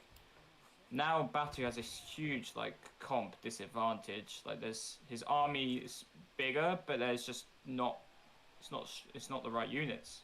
And on top of that, the 5 Arrow Knights just popped at the same time of the push, dealing with the 2 Falconets. You got to love it, you know. A guy with a longbow just sniping your Falconet from across the map. Kind of tilting. It's Batu's probably like, what is that? What's that building he's building? North, a little bit north. No, to the right a bit. The Batu's building like a building like mid-map somewhere, like where his army is. Arsenal. Okay. But he's going cavalry now, and like this is just still the wrong units. Yeah, I agree. Like, Eagle Runner Knight. Just clean it. Yeah. Yeah. As we can see, Eagle Runner Knights not the best against They're out of this, position, though. but they are completely eat those alive. And as long as your team don't shoot on that freaking Hussar and they shoot on those guns, it's gonna be all fine. So that's the idea right there. He needs to be careful though with his micro a little bit more. Was not the best trade right there. He loses quite a lot of eagles actually. And also, he's spending a lot of time on the attack. There you go. I'm very glad we see him switching. Pipe, it's been pretty good actually. Yeah. Like he's mostly been on point with it. There's a few times where it's like maybe attacked on too long, but in general, it's been pretty good. I was being a little bit picky because maybe I saw him missing the bit once. You know, the caster curse. You look exactly when you shouldn't. So I believe that's what happened. A few villagers here are gonna go down. Nothing that crazy though. These Jags are gonna be so huge on the pop. It's gonna be like really key in this fight. Big fight. Look! There you go. Rally points. From Lucas, the ship. And boom! Oh no! Oh, that's terrible. That's gonna do a lot of damage. There you go. Multiple dragons instantly going down. The Jaguar Polo Knight, they are in melee. This Hussar is gonna get eaten alive. Still 32 Untauntins in the back. Such a good trade for Aztec. Oh, yeah. And like, obviously, Brit overscore a lot more than Aztec do. So like equal score, that's when you know Aztecs are ahead. Indeed, and behind this, still the Arrow Knights, they are going to be able to translate into some really great siege behind this. Quite a little bit of micro, but I believe he's busy somewhere else, probably getting his eco together. At that point there, you can see killing. I like how he immediately switched to resurrect his war chief right there, get him back, get the shipments again. It's really super important. I believe he must have the tech by now. Oh, he doesn't have the big button tech, which I believe is really a mistake at that point. You should have it. It really gives a ton of XP at that point. But hey, it's good, yeah, but it's not like a game-changing thing, I think, because well, you already have enough. Yeah. Anyway, but hey, longbow switch, as you were calling, is starting. He's on double racks, as we can see. He just got the veteran tech. He's gonna receive 10 longbows behind this. So finally, the tech switch is gonna occur and gonna make sure that Batu can actually deal with that mass of blue infantry right there. But that's not before he's gonna lose quite a lot of villagers right there. Oof, that hurts. That really hurts. Like, Batu's doing the longbow switch, which is correct, but like, he needed to do that when he had 30 goon. Now he just has like, his goon mass is very low, so like, once Lucas sees these longbow, he can just tech switch into Coyote now. and well, and I'm sure he will because he's been making the right units all game. So I think Batu's going to struggle. Yeah, it's kind of just game. I think it's a little bit early, but like I think he's right that he's in a non-favorable position. I think the reason he's calling it out is there was a little raid on the south, so he lost quite a lot of villager at the end. But on top of that, if you look at the hunt situation, there is no hunt left on the map on his side, so he had to transfer into mills at that point. And if you look at his macro, he doesn't have any wood in the bank. So yeah, that was GG right there. I think he just identified that he just can't beat that army. Yeah, exactly. Like you could be like double the eco, but if the Aztecs has 10 warrior priests and like 2 knight cards and the coin upgrade cards, you just don't win a fight. So unless you have like 50 longbow, 30 goon or something, but like obviously we lost the goon mass earlier on, so look at the look at the shipment curve of Aztec. It's actually disgusting, absolutely disgusting. So yeah, very nicely played here. Unit population very average, and resource gathered. We can see here Batu. Look at those trades though. Like look at the military trades there. Let me check. Yeah. The trades were way look better. The military unit population. It says the story even more. Exactly. Like, obviously, goons are 2 pop, aren't they? So if you go to military unit population, it tells like the story even more. That trade was good for that one was good for Batu because he had a lot more. But starting from here, we can see Aztec is barely denting, and every time English is losing a lot. And as you said, resources do not matter. Look at this, 42 versus 30 basically. Like that's insane. 12,000 more resources, and he still lost the game. Very nicely played here. By, yeah, but you got to remember Aztec eco is kind of XP. Yeah, well. exactly. It's probably about even eco kind of if you consider XP as a resource, which it is. So it is, yeah. But no, like if I liked Batu's approach to the matchup, but like the Huss switch was wrong. It should have been a big longbow switch for sure. And that way he saves his gold mines and stuff like that. So like once you got the 30 goon mass with cav combat, that's when you tech switch into longbow. So it was a win for Lucas. It was a defeat. Yeah, 1-1. It's a 1-1. We have the next map starting. It's gonna be Chinese versus Ottoman, setting up the entire thing. What do you think about this one, mate? As a Chinese versus Ottoman on Baja California. So what a map. In the past, this used to be quite good for China, but with like the huge Otto buffs and the huge China nerfs, I think it's completely flipped on its head. Okay, especially on a water map, I would always bet on Otto on a water map. To be fair, especially with the way like Otto's is it frozen for me or is it for both? No, it's me that has froze the game. You paused it. Okay. Yeah. The time to set everything up. So but you know what it is. Okay, we are gonna get ready, ladies and gents. I'm just gonna drink a little bit of water, and we can dive in. Let's go. Where is the thing? It's here. And in we go. Ladies and gentlemen, LukasL versus Batu. It's the 3rd map of the series in the south, in the red. It's more on the right side. So in the east, in the red, we have Batu. And in the west, in the blue, we have LukasL that is going to play the Chinese. Guys, I hope the in-game sound was a little bit better in the last series. Make sure to tell me if it's not the case.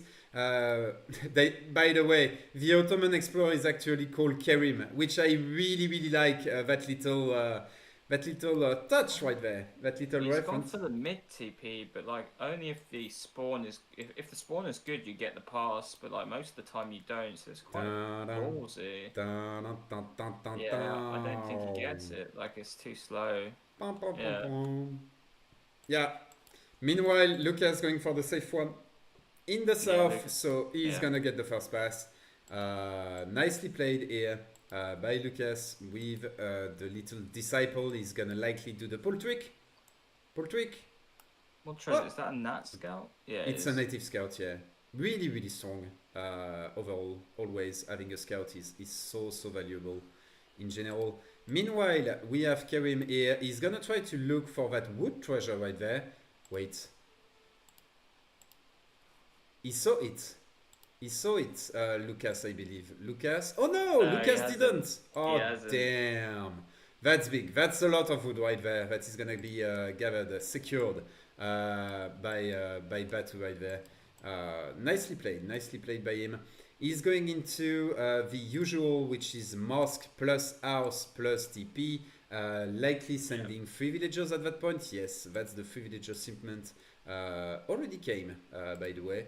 So very nicely played by him. Meanwhile, on the side of Lucas, we have T export that is gonna come out, as always, as expected, on the side of the Chinese. And Chinese is gonna edge up way slower than his opponent. Anything specific when it comes to the deck? Very greedy, very H3 oriented game deck right there, H3 into H4 even. Meanwhile, on the other side, on the side of Batu, there is a deck that can play H2. So I am very scared for Lucas right there. Like if I am Batu right now, I see the deck of my opponent and I say to myself, I just rush. And I try to absolutely demolish this Chinese player in H2. Don't you agree? Well, I don't know, because he can FF regardless, but he's still got 3 unit shipments to hold, right? So like he's Is that you enough? can't stop a Chinese FF, but you can do like a good timing against it that can damage China. So he might do like a sort of Jan Delhi or Jan plus Jan timing push. And he's shipping capitalism, so it looks like he's gonna do like the double military building. I think so. Opening. I think so. Quartermaster to support that as well. So that's looking like a Yeah. Ooga Booga double wax into Janissary's timing, basically, which Yeah. I am thrilled to see. Was that a market? Yeah, that's a market. Likely just to balance his eco more than to get any tech at that stage. Maybe hunting dogs, yeah, but I don't expect much more. While on the other side, we have here a summer palace that is gonna come down, so gonna secure the front of the base. I really like overall Lucas right there. You can see the base building right there, making sure he's leaving very small spaces. The only thing is, I wonder if you put your infantry right there, maybe you can siege the consulate without being in range. I'm not entirely sure right there. Those 2 buildings might be a little bit too forward, but that's being very picky. The consulate should be in range. The summer palace at the south probably is not. Yeah, here it's not for sure. Yeah. Yeah.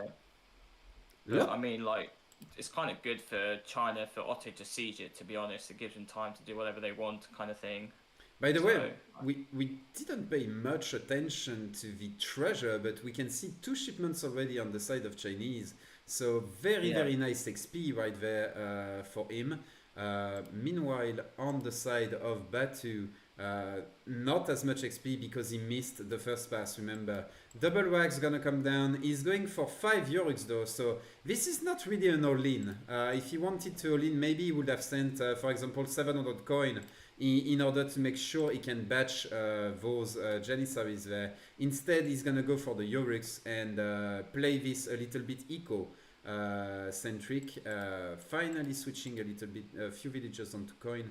And yeah, the double wax is going strong, basically.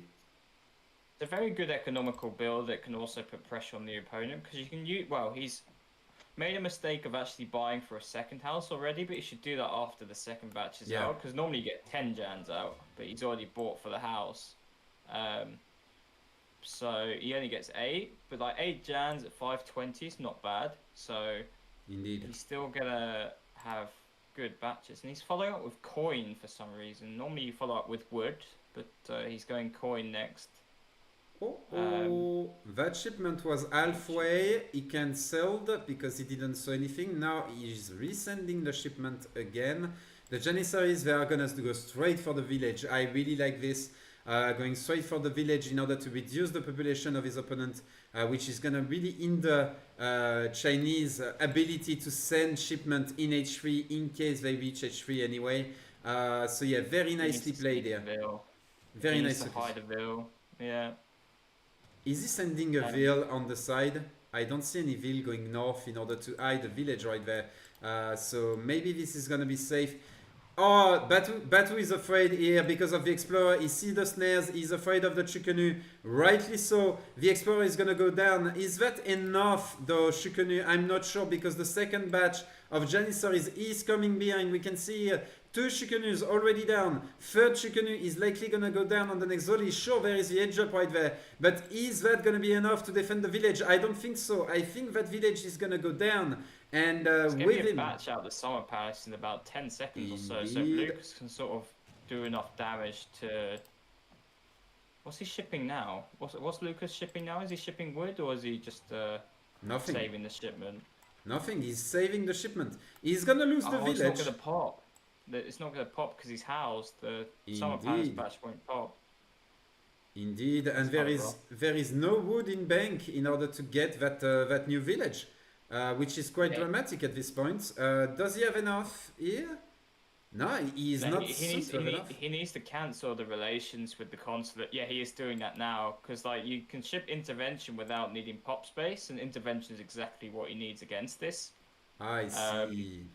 And so then you really in order to get the pop space. To get the Brit. The Brit, muskets, yeah, the Brit, yeah. Okay, interesting. So this consulate cannot go down, basically. Yeah. And I think there's going to be 3. There's 3 delis as well. Wow. Lucas smartly gathered enough for both sets of Minutemen for this push, actually. So he's going to be okay if he micros this properly.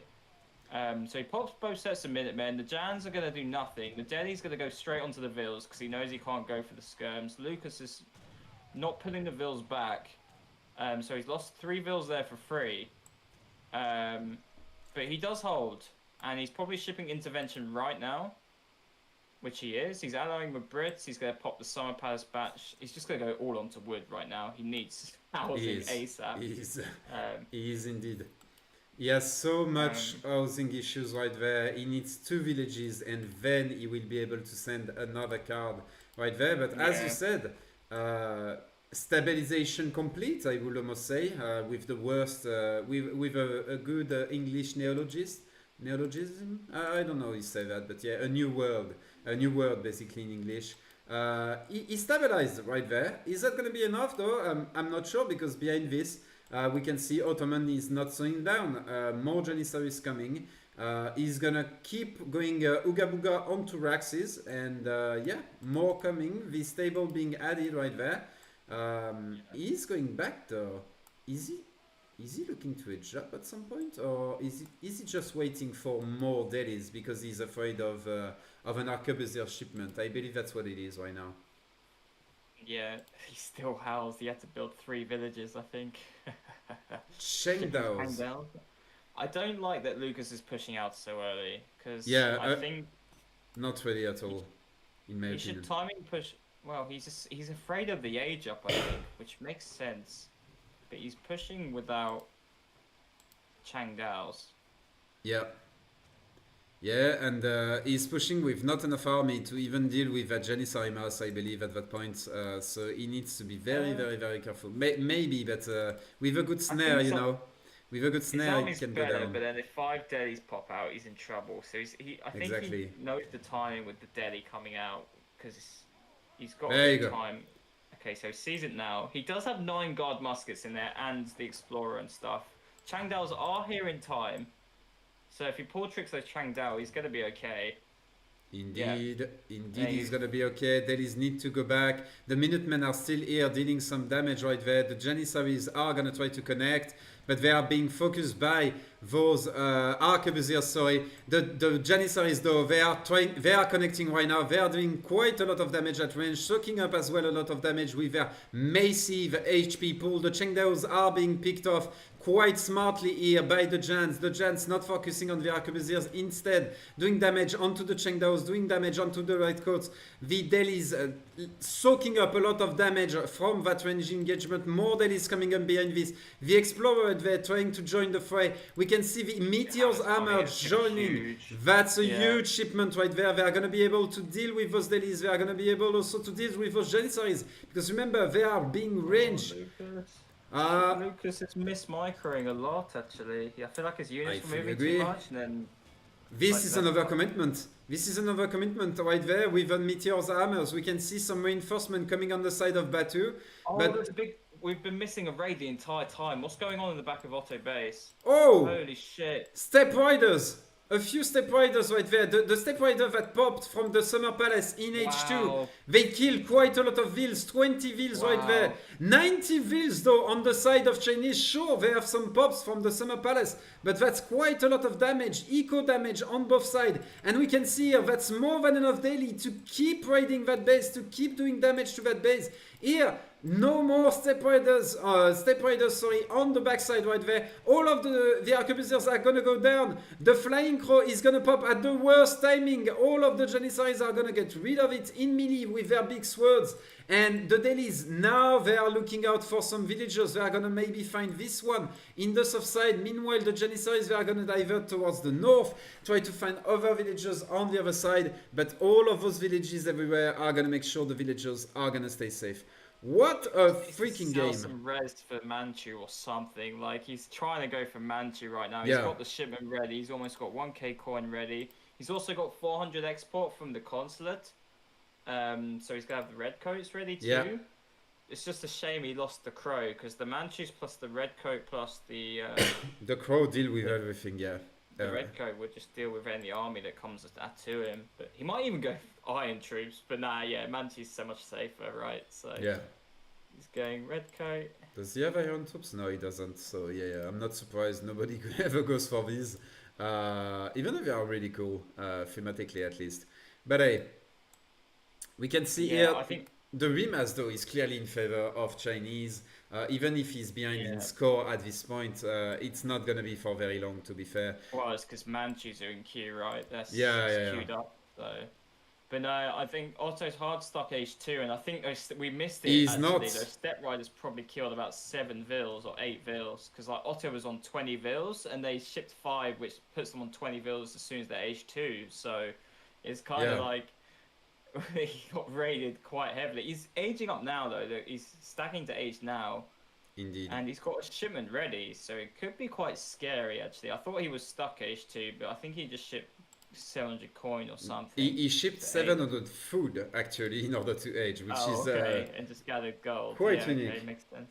quite unique. And Yeah. he sold a lot in order to get up quickly. Okay.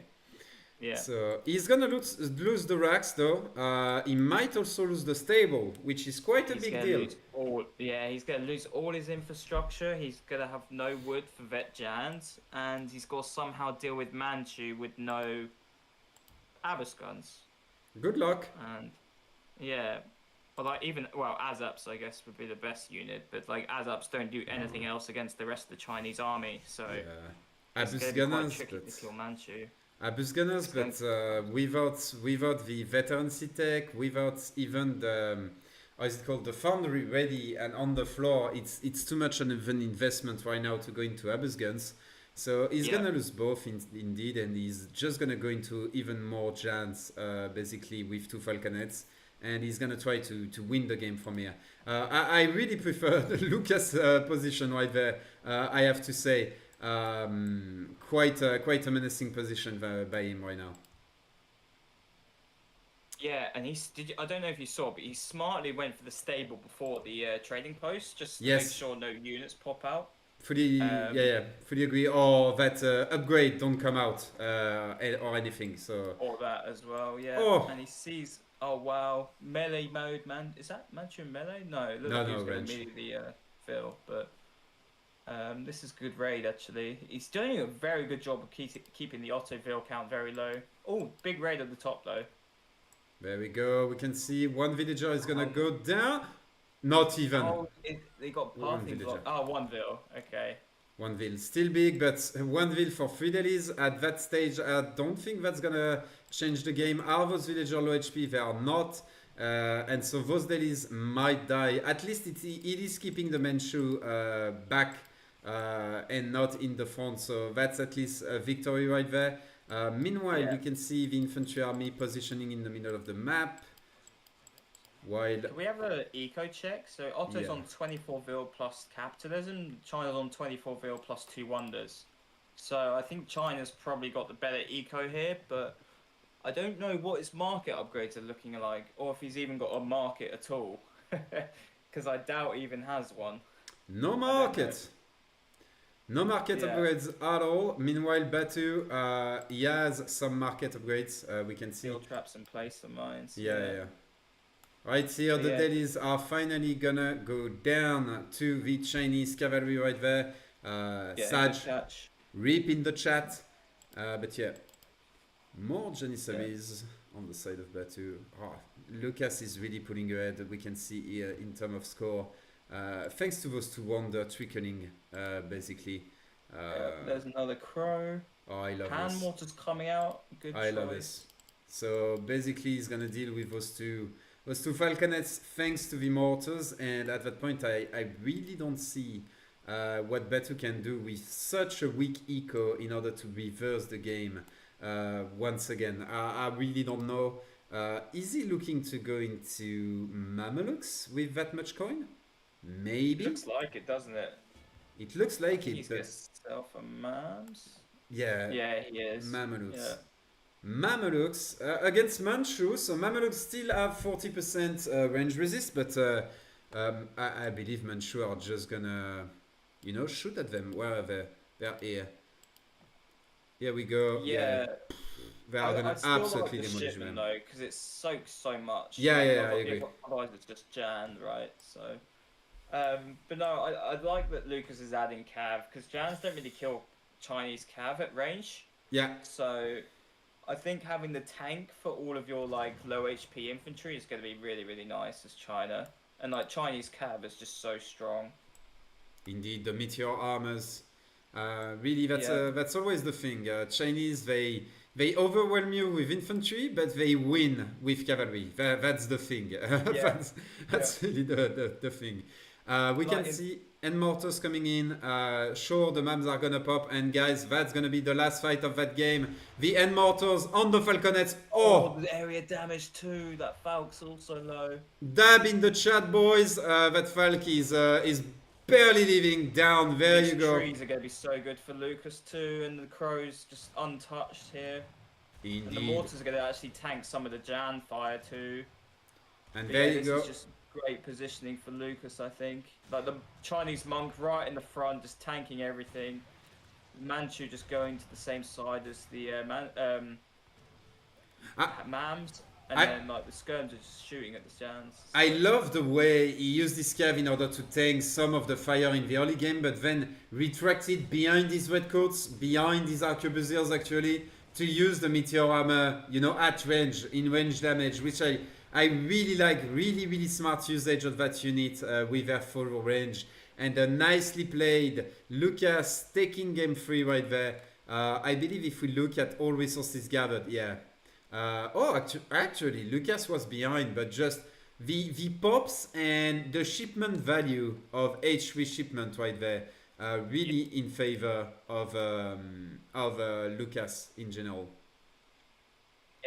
Yeah, no, that was Lucas made the right shipment calls, 100%. Like he obviously had the red coats as the first one, is pretty good, and then he did the Changdao, which is also perfect, and then he timed the Manchu really, really well, and Otto had nothing to deal with them, so it was very, very like he made all the right decisions basically. So he did very well there. Let me check if game 4 has already started. I'm gonna check. There we go. So 2-1 in favor right now of Lucas. I have to say, and I saw it in the chat, guys, it seems that Batu is not strong enough. We need to buff Ottoman. You can see they're still losing. Now, to be fair, obviously trolling a little bit. I'm also surprised that Batu didn't went into water play, which is super strong for Ottoman. That map though might not be the best for water in general, because one little detail, but the tree line are quite far away from the TC if I remember, so you can get raided quite easily if you try to go water. So that might be a reason why he wasn't feeling comfortable. But yeah, I would still go water, to be fair. Yeah, I believe you have one little tree line at the back, but it's quite far away from the TC, so maybe that was the reason. Not sure though. I felt like Batu could have just done the same thing, but like taken stage. Yeah, behind. stagecoach. Yeah, I agree. In order to He secure did some 5-0. Like the normal build is 5-0 700 wood with that double rack stuff. and he went But he 5 did vil, 700 coin. Yeah. And I assumed he used like 200 of that coin to buy wood for 2 houses. But normally what you do is you go 700 wood and drop a stable and then a second TP. Or you drop a foundry and a second TP. I think a foundry might have been better there actually. Agree. And then just take the whole stage line and just put 5 Jan on Lucas's TP and the rest just rally to the base and idle and force 8 Chukanu and stuff like that. And then with the 700 wood, you can add a probably stable's fine actually. So you'll drop a stable and then add a batch of deli and then you push with that whilst getting stage behind. So they are gonna start the next game. They're just starting right now. It's gonna be Japan versus Spain. So we are gonna see a lot of shipments in that game, pretty much. Japan though, usually, stop me if I'm wrong, but I believe Spain is quite good into Japan because Japan has an hard time stopping an FF timing potentially, right? Or am I completely wrong? Spain does well versus Japan, but on a large map where Japan can sort of follow them up, it's not the same. Yeah, exactly.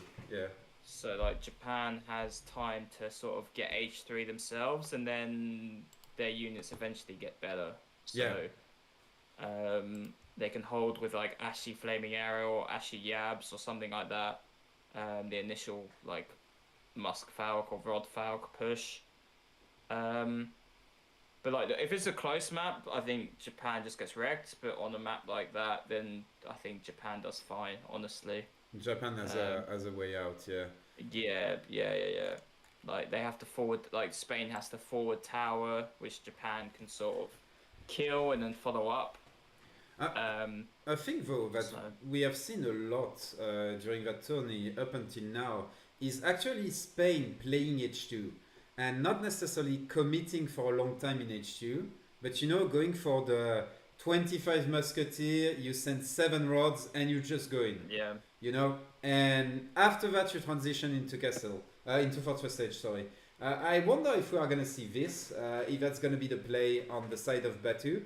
But Fortnite has been surprisingly efficient. That's how I would call it. We have seen a lot of Spain player actually going for that and being successful with it. So I wonder if that's what we are gonna see. I think that build's being overused. Yeah. I agree.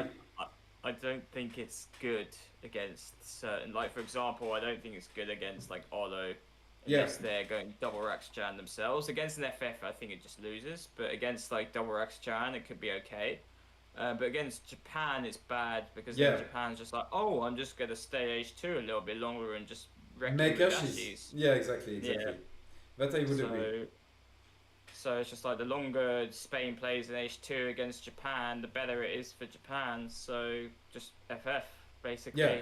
Have Lancers, have Falcons, have H3 War Dogs, have Skirms, like Yeah, have yeah. everything you need there. So why would you make colonial muskets into better musk? Better mask, yeah. Basically. Fully agree. Yeah. Yeah. Unless, once again, he's trying to surprise his opponent, which is always hard versus Japan because they have 2 explorers. So, once again, try to surprise someone that can see the entire map more than you. So, yeah, we're gonna see. I wouldn't be surprised though if we see once again the mountain I can't remember the name. Warrior. Mountain Warrior. Warrior, yeah, which is really cool on that map for Japan. The game is starting right now, guys. So let's jump right in. Oh, I'm gonna get myself comfortable. Up, there you go. Map is ready. Here we go, ladies and gents. Up. Let me get and go. And here we are, jumping in on that map 4, opposing Lucas in the blue, playing the Japanese in the south side, versus Batu, playing in the red, in the north as Spain. So as we said, usually a very tough matchup, to be fair, for Japanese, which are in the south right now. But on a very large map like this one, you see the rush distance is quite long. This is a lot better actually for the Japanese, and Spain gonna have to get the best timing possible. We can see he's already looking for good treasures with that wolf, with Paco right there. Meanwhile, we can see first Shrine gonna go down. He's starting with a market. He gets immediately the cherry upgrade. So quite interesting right there by Lucas. Sorry. Not the usual build order that we tend to see. Yeah, and he's also bought wood for a second shrine. Immediately, yeah. So he's going to go 2 shrine plus the food upgrade, so 5% on food gathering plus 2 shrine. So it's a nice little opening for Japan. If he finds another wood treasure, he might be able to chop for a 3rd shrine. So yeah, it's generally a good start for him so far. But we'll have to see what else he picks up. Or even if he gets some coin, maybe get civil servant quickly. We will see. But I would be surprised because that's food that you want for your job. So yeah, I would be surprised. XP here? The tech research is quite slow as well for the all resource one. So like it doesn't pay off too. So. Oh, interesting. Yeah. I see what you mean. Yeah, that's not something I would have thought about. So very interesting. Meanwhile, on the other side, we have Spain gathering as a treasure as well, gonna find some XP, always very good for Spain. Obviously, what is the deck? So the deck for Spain, we have some Scottish Highlander, which is not a card we see very often. We have a lot of H2 card, and in H3, what strikes me, I don't know about you, but if you have to go for an FF all-in, this is not the deck. There is only 3 military shipment right there that don't need a navy investment like those Scottish Highlanders. So this is not a deck for really an all-in, in my opinion. But we will see. Meanwhile, on the other side, we have Japan with no mountain warriors, and basically what is the most boring and usual deck ever. I don't see anything special right there. It is just like good old Japan, you know.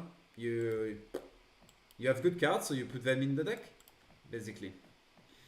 Yeah, Luke is quite an old school Japan player too, but he is embracing the DE, going with the Torii Gates, which is considered standard nowadays. Like the Toshuga Shrine's just been nerfed so much that it's not even worth going for anymore. And he's putting 4 vills on the Wonder, so he wants to get that Samurai ASAP to deny the Fallen Tower. Yes. And with the way New Japan is played is that you don't build that many shrines in transitions, so you can use both explorers to find out where that tower is. I guess he wants to get 1 more treasure before he does so, because he's got a bit of time. But normally, like, you can like find where the tower goes, siege with both monks and then the samurai, and you can get a solid amount of damage on the tower. Indeed. Or at least you can force it. Instead, for example, of being here, the outpost can be forced to go down like here, you know? And that Yeah, might not seem like much, but that's 10 seconds for 2 falconets. You know, so Yes. that's something you want. We can see one more shrine going down here, and as you said, I am waiting for those two Japanese monks to sprint right there and try to find the outpost. Lucas already edging up. Batu is not edging up yet. Here we see the samurai immediately going forward, and I would love to see those two samurais, a monk, one going like here and the other one going like here, making sure he can find the outpost basically, and it doesn't sneak around, or it has to sneak around like really, really far. Yeah. That's not what he's Where is doing though. The outpost Where is moving. this? Oh! In base tower. Yeah, in base. Yeah, it's gonna be in base. Okay, so Lucas is gonna be very happy with this. Surely you can just literally like, he sees the in base tower. He's like, oh, okay, I'm gonna get some. Probably just back off and kill the dog kind of thing with the explorers. And Lucas knows he's like got so much time to go H3 himself. So. What the fuck? Did you saw the damage that this samurai did in one torch to that outpost? Yeah. Holy moly. My man, it's not a torch, man. It's a grenade. The fucking thing exploded that outpost. Damn. I think he does like times 4 in construction. So like I think Samurai Siege is like 70 or something, or 65. It's something like 60. 60. Yeah. So it's like he did that's 240 damage. So behind we have Lucas going for quite of a grid with diplomatic intrigue right there. Ashigaru Musketeer behind. Quite usual, to be fair, diplomatic intrigue with the consulate. Likely gonna go into the Dutch in order to get the bank, but we are gonna see. On the other side, Batu is edging up quite fast. He's gonna edge up. Oh, he changed his mind. He's gonna edge up with the scout. Okay, why not? 700 wood coming up behind, and yeah, what is he gonna do? Maybe with his explorer or anything? Can you check his deck again? I want to see his H4 cards. So so he only has 2 heavy cannon, 2 factories. Because like, I feel like if you're in base with a tower like this, you go H4. But like, But he has doesn't have yet. in deck and no H4 cards. So I think Lucas, I don't know. Oh no, he's just. What is he doing? He's just playing H2. H2, yeah. All inning. H2 like, with Shinobi no Monos. Yeah, What? I agree with you. That might not be the play, but we will see. We will see. And to be fair, yeah, same as you. I think, like for example, you just get rid of that, like right here. Maybe 1 or 2 crates right there, and you can add a lot more steam for your H4, especially against Japan, because I don't see how Japan can keep you in H2. Basically, they won't have the mass quickly enough to cancel your edge up, in my opinion. So I don't know, bit weird on the deck side, but that's what we got. We can see here the batch of Musketeer is gonna come.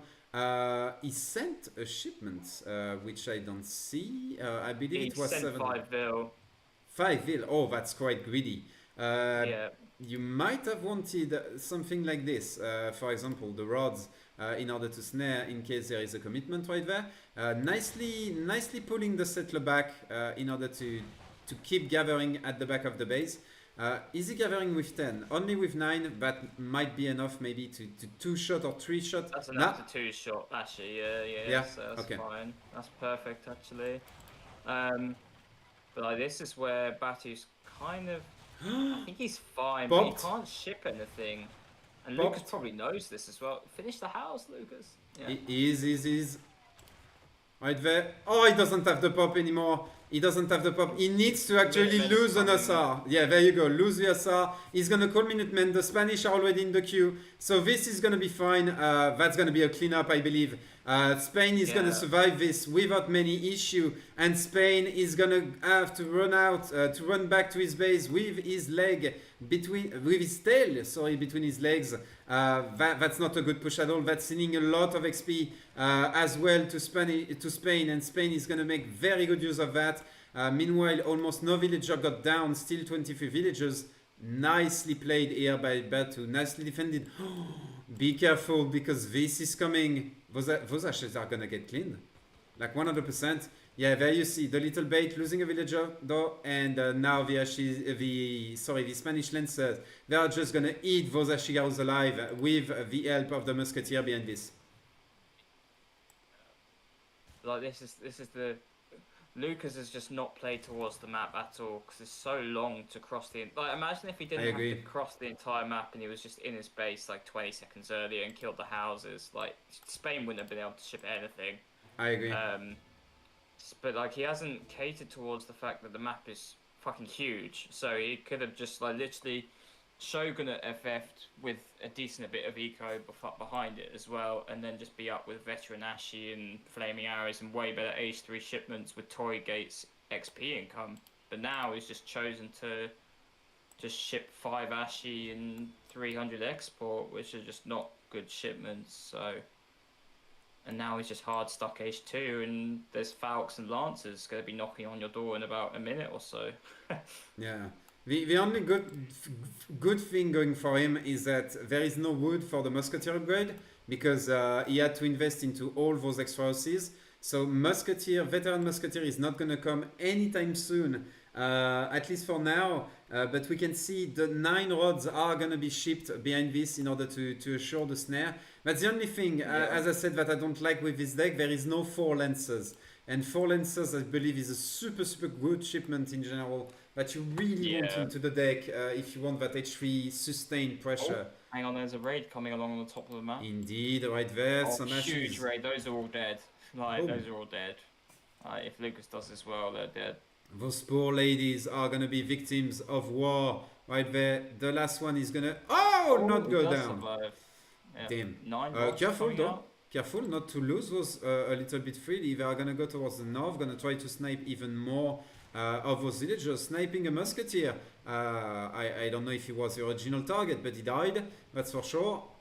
And some of us actually. Reinforcements isn't bad, but like, what's he gonna do about this? He's aging, like he's aging, so it's like.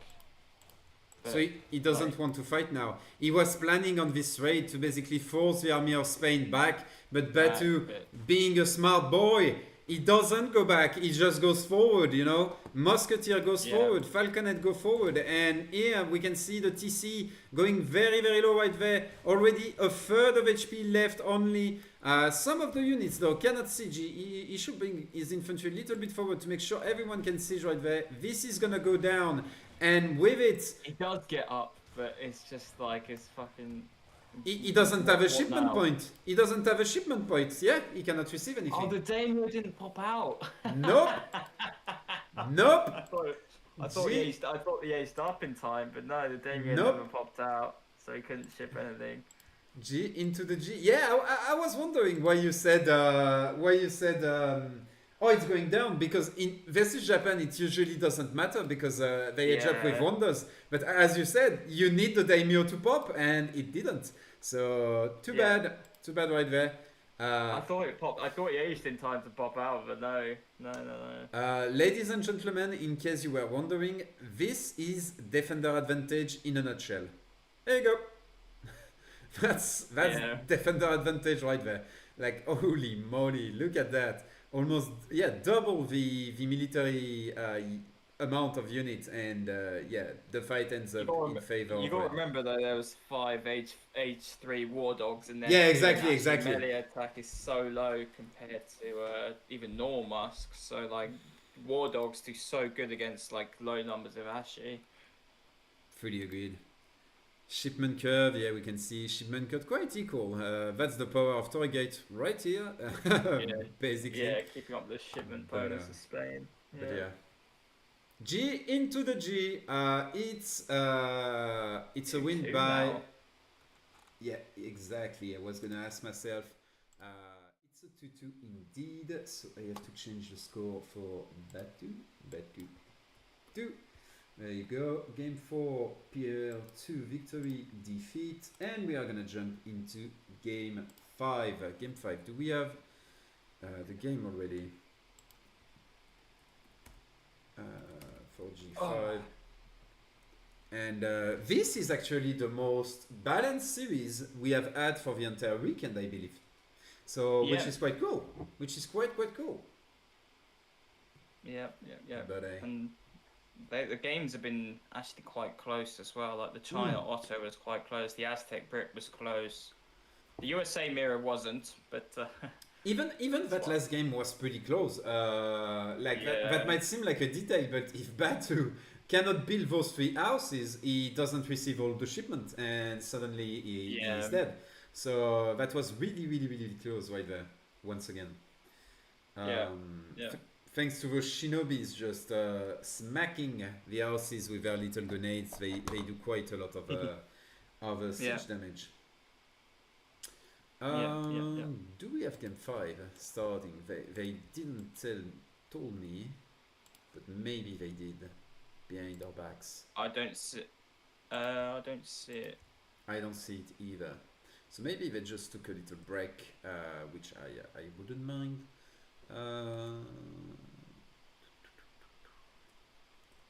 I don't see anything. Maybe it's on the way. What's the total score? The total score apparently 14-10. I don't know, in favor of Udo. So sorry for that. Probably in favor of Biggs. Yeah. Thank you, Tenben. I don't think I'll lose so fine, because as you can see, the light is really not putting me in a good shape. I am completely grey.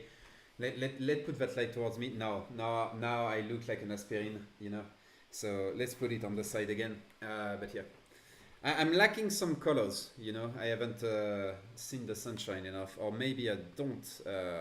You know, I have my sun capital has expired. I cannot get tan anymore. Maybe that's what is happening. I'm getting old. Damn. I don't think that's what they mean by going grey.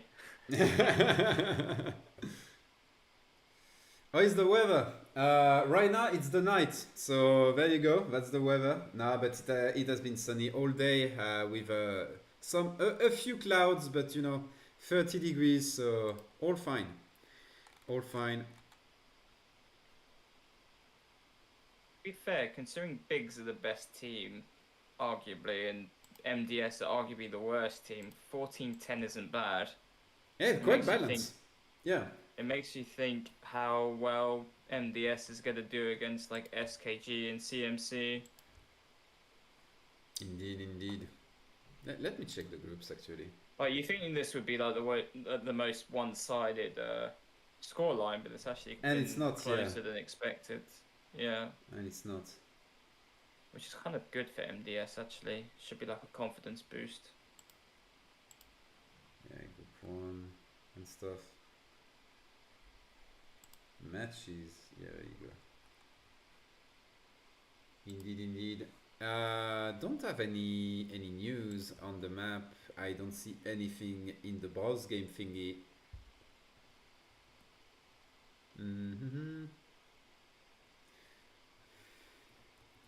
Daniel just got a shit pairing. Yeah, I don't know. That pairing was probably the weirdest one for sure. Asking them for the last game. Do they know they gotta play one more game? Maybe they forgot. Maybe they were like, yeah, that was game 5. No. We need a game 5, boys. Or maybe they won't. Nah, there you go. It started. It is gonna be on Courtyard as it should be. I don't have the matchups, but I will in like a few seconds. Can you increase your mic voice? It's a little hard to hear you. I'm gonna do that for him. Okay.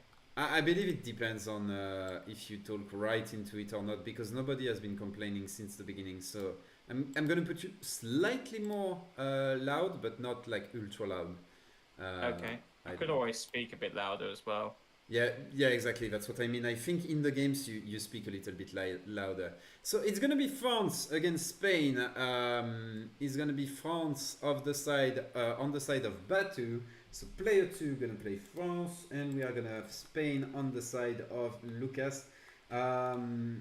Any opinion again on that? France versus Spain, especially on Cortland. I think, well, we see it quite often Spain is used as a counterpick to French, and I think that's very true. So I think because Batu picked here first, I believe, but I think that's because, well, this has been a common first pick on this map because one, the natives are really good, and two, France is a good civ to sort of first pick anyway. And then Lucas has just slammed down that Spain, like, right, let's put a stop to this, let's win 3-2, and let's go home. But like, I think it's slightly Spain favoured, but it's not really a one-sided matchup, I think. Okay, we're gonna see. We're gonna dive right in, ladies and gentlemen. Here we go, ladies and gentlemen. We are on the last and final game, opposing Lucas and Batu in this series in the blue side, on the right side of the map, playing as Spain. It is Lucas, and on the left side, it is Batu playing at the red, France in the red. I have to say, I am quite disappointed. France should always be played in blue, and Spain should always be played in red in this matchup. There is no arguing that. So yeah, come on players, do it properly, please. But apart from that and that little rant, both of them, as you can see, starting quite normally. We are gonna see a 14-20 on the side, 16-20 on the side of Spain, I believe, and there is no sign of gathering wood here, so it's gonna be a 12-10 on the side of France for Batu, right here. What's France coming across? What treasure's that on the left? Food. Oh, 100 feet, wow. That's insane. That's like the best treasure you can ask for as France when you're going for 12-10. That's insane. He's even used a native scout to fight it rather than scouting the map because he just wants to DPS this scout this down as quickly as possible. But by the way, Azza, you were saying that this is usually a good matchup for Spain. So why is that? Is it because of the timing? The timing is a bit too early for France. Is that what it is? No. So like the way Spain works is they go Spanish gold typically, and then just get outmass France sort of mid fortress. Okay, I see. And the composition for France to micro against like mass rod with rock combat and skirm as well with Falcons and Lancer shipments is quite a nightmare. Hard for, yeah, it's a nightmare. Yeah. Okay, I see. And like France has to make the right units at the right time to even have a chance, basically. I mean, if both players play it perfectly, it's probably fairly even. But like, it's much easier to play as the Spain side. As the Spain, basically. Yeah. Just because of that unit, ladies and gentlemen, the Rodeleros, as soon as they make contact with either the Goon or us or even your Skirm, you are doomed. That's pretty much it. So yeah, this little unit making a huge difference. Meanwhile, France already clicking, so 220, I have to say. Quite fast. It was even faster than this, so very fast edge up here on the side of France, thanks to that big treasure right here. Meanwhile, Lucas is going to be a little bit slower. We can see it's going to be likely a 250. It's even a bit slow for Spain, I have to say. That's quite a lot of idle time right there. Maybe he got unlucky or mismicroed a little bit earlier. He went for kind of a herding in the beginning. Maybe that's losing a little bit. I think what treasure? Can you press page up? What treasure did he get? Because he just went 15 Page up. I think he just got a food treasure. He didn't. Oh no, never mind. Okay, I thought he just randomly got some food. He just cancelled the villager and went 15 which I'm not sure was worth it or not. He basically deleted like half a vil to age quicker, which I think is okay, but it wasn't great. So I was about to say like Spain always want to like sort of 15 with a TP if they can, but like obviously with treasures sometimes it's not possible. Yeah. And I don't know if he'll go for a second trading post, but he's definitely going market and hunting dogs. That's for sure. And we can see he's still gathering right there. So for what? That's going to be the question. This is a dog. I was looking for something like villagers going forward, but that's not going to be the case. So that's going to be more in-base stuff, it seems. On the side of Batu, what do we have? The very traditional quartermaster, obviously. Doesn't No text. no text. So it's Oh, he's gone stage. Okay. he's going stagecoach. Yeah, that's what I was thinking. As soon as I saw no tech in the market, I was like, no, no, no, there is something fishy going on there. So yeah, that's gonna be stagecoach, which I like. To be fair, stagecoach is gonna play faster than those techs, at least in the early game. And once you get up to 20 villagers, then those techs become a lot better than the stagecoach. So I quite like this. I quite like I this. think it's okay. You can then put the stagecoach on coin and use that to sort of age up quicker, Age up, yeah. kind of thing. Yeah. Well, same time, just with stage, I guess. But yeah. Doesn't look like what he's doing basically at that stage, because we can see he's still gathering coin, and on top of that he's sending 700 coins. So that's No, I think he's just gathering. I think he's just gathering for steel traps. And then he's going to transition more vills from coin to food. Oh, yeah, there indeed. you go. Indeed, steel traps right there, and still, Yeah. yeah, as you said, my man. Hey, there is a reason why Aza is the pro player and I'm not, guys. That's all I'm gonna say. But yeah, very nicely played on the side of Batu. Meanwhile, Lucas is going for the famous Spain FF.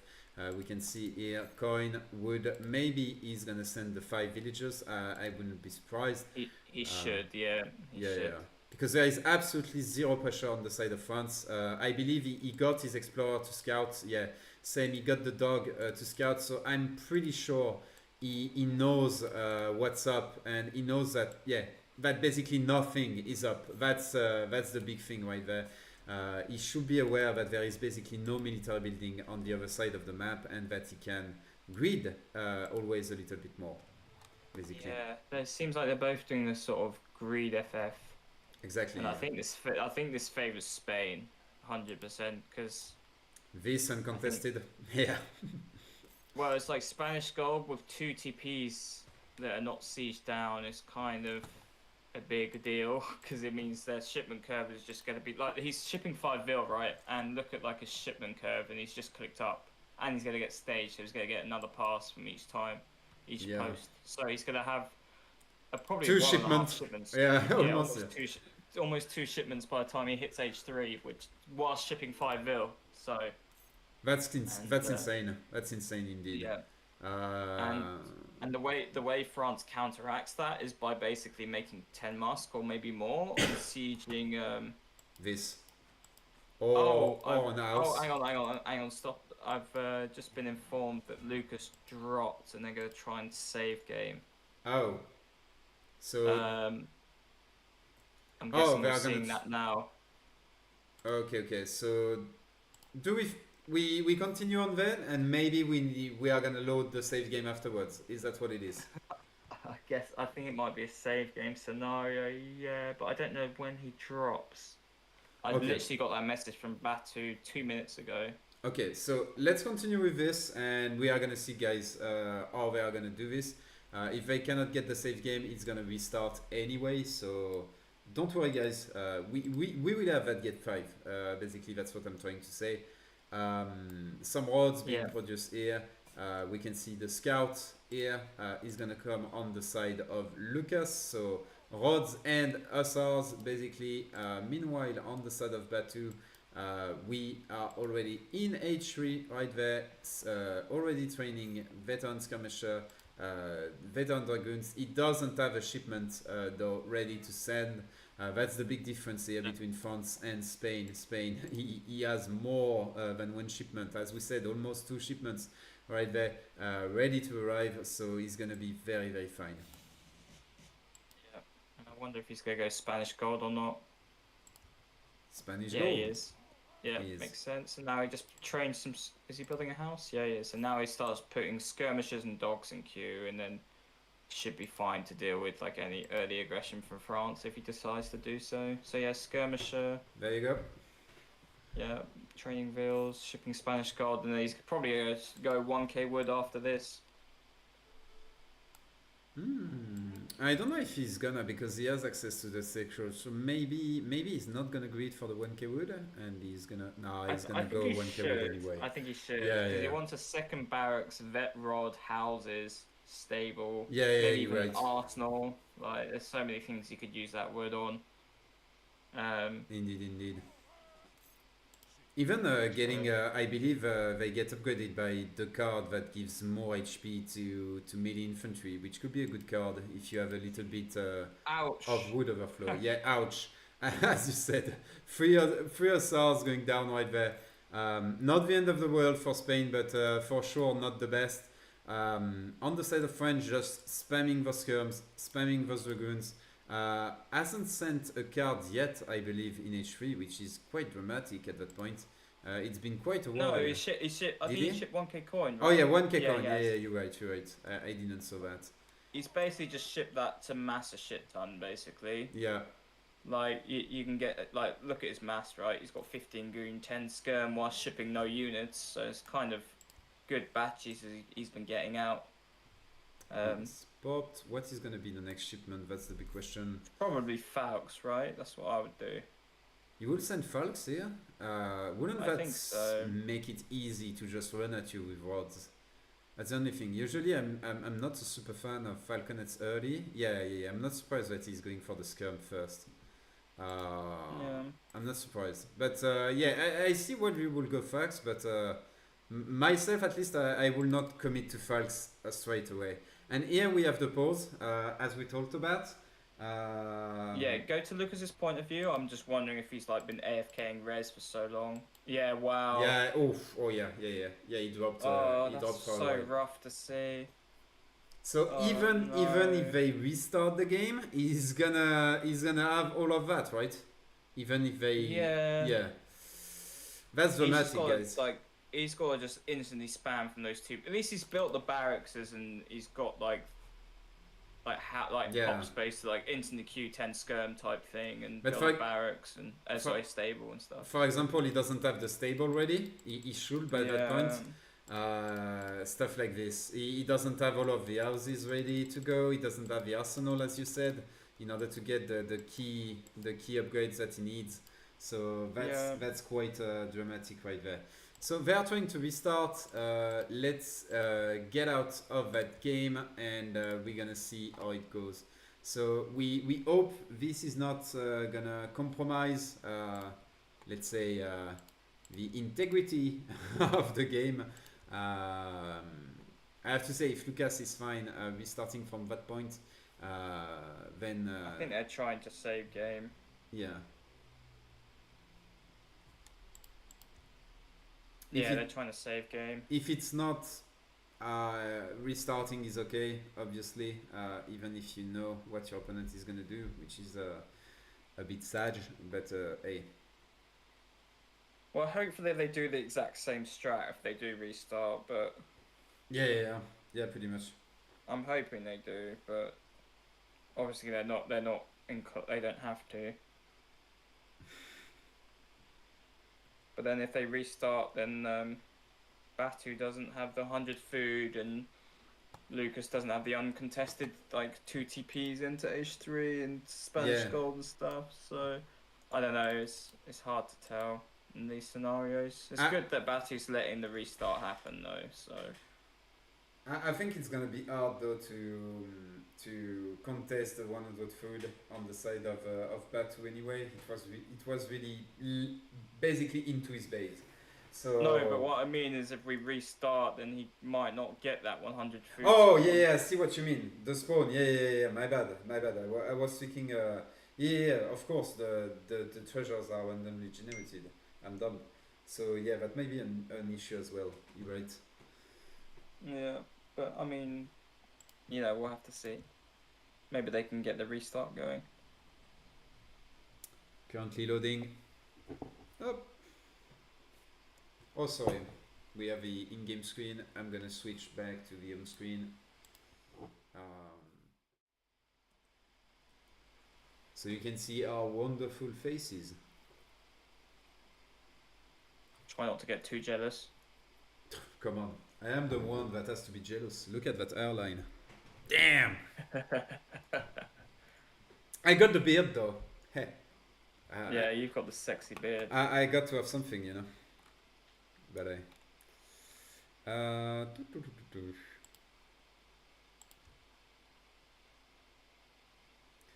trying to look for an update. Yeah.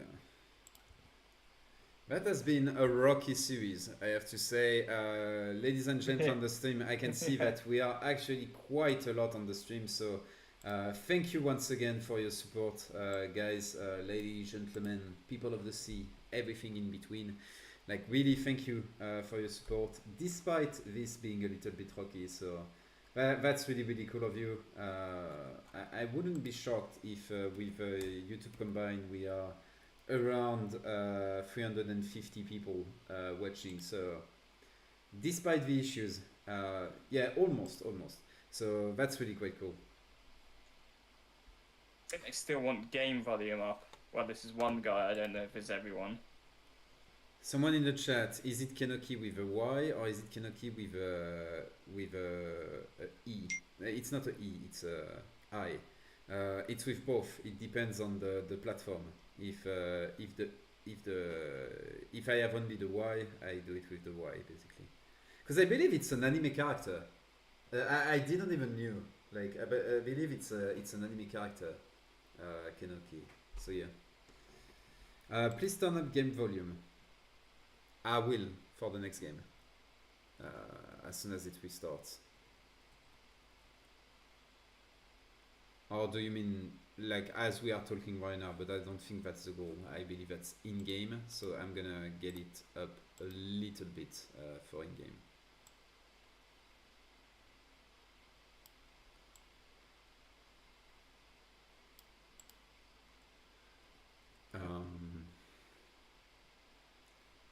Famous 8-minute abs workout as an extended.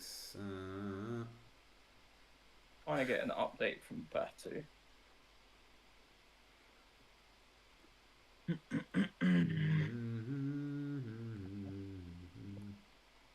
Can I show standings? Let me see. Because I saw there was the link prior, but since then you guys talked a lot. Can I actually show the standings without displaying my entire screen to all of you guys? That's the big question. I don't want to mess up with the entire thingy from ESOC. So I can link you the standings once again, but I don't want to mess up with the entire production side of the thing. So here it goes. Apparently that were the groups. And you have the standings on the second page. Oh, do you want to send me the link? Because you haven't got. It's just posted asterisks for me because I think you're not a mod. Oh, maybe. Do you want to send the link to me and then I can post it? I'm gonna post it in the casting channel. Oh, sure. There you go.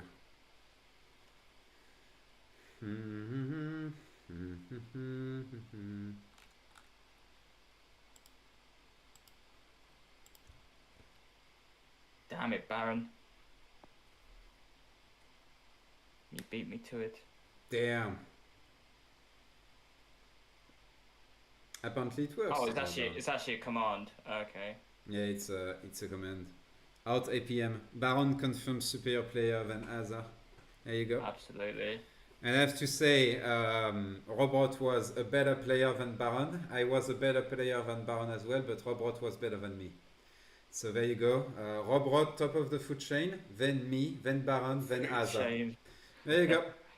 I am not sure that's the AoE food chain though. It might just be the Link food chain. But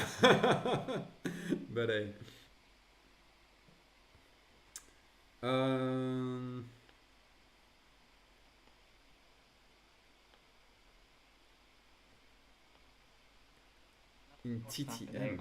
I'm not hearing it. I'm not getting anything from Batu or Lucas. Me neither. I don't see anything. I think they are trying to get the thing, but we don't have a game popping up. It's been almost 3 minutes. So I'm gonna get a drink then. Yeah, no problem. Go ahead, mate.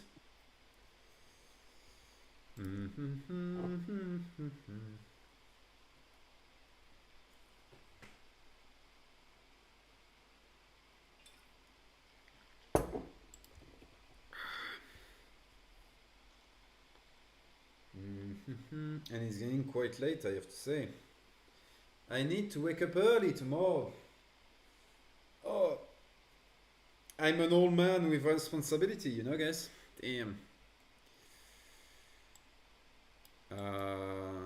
Would like to. So I'm not sure we are gonna be able to observe. That's the big thing. Right now I cannot find the game. We have a recording by Lucas, so I'm gonna download the recording, guys, and we are gonna check that. So it's gonna be a recorded game. So apparently it might be quite short after the timing we left the game. That's the only spoiler I will give. What is the name of the actual file? Batu FRE. Okay. Hello back. So apparently the game is already finished. They indeed play the game. So I'm just gonna get the replay going, and we are gonna be able to dive right in. So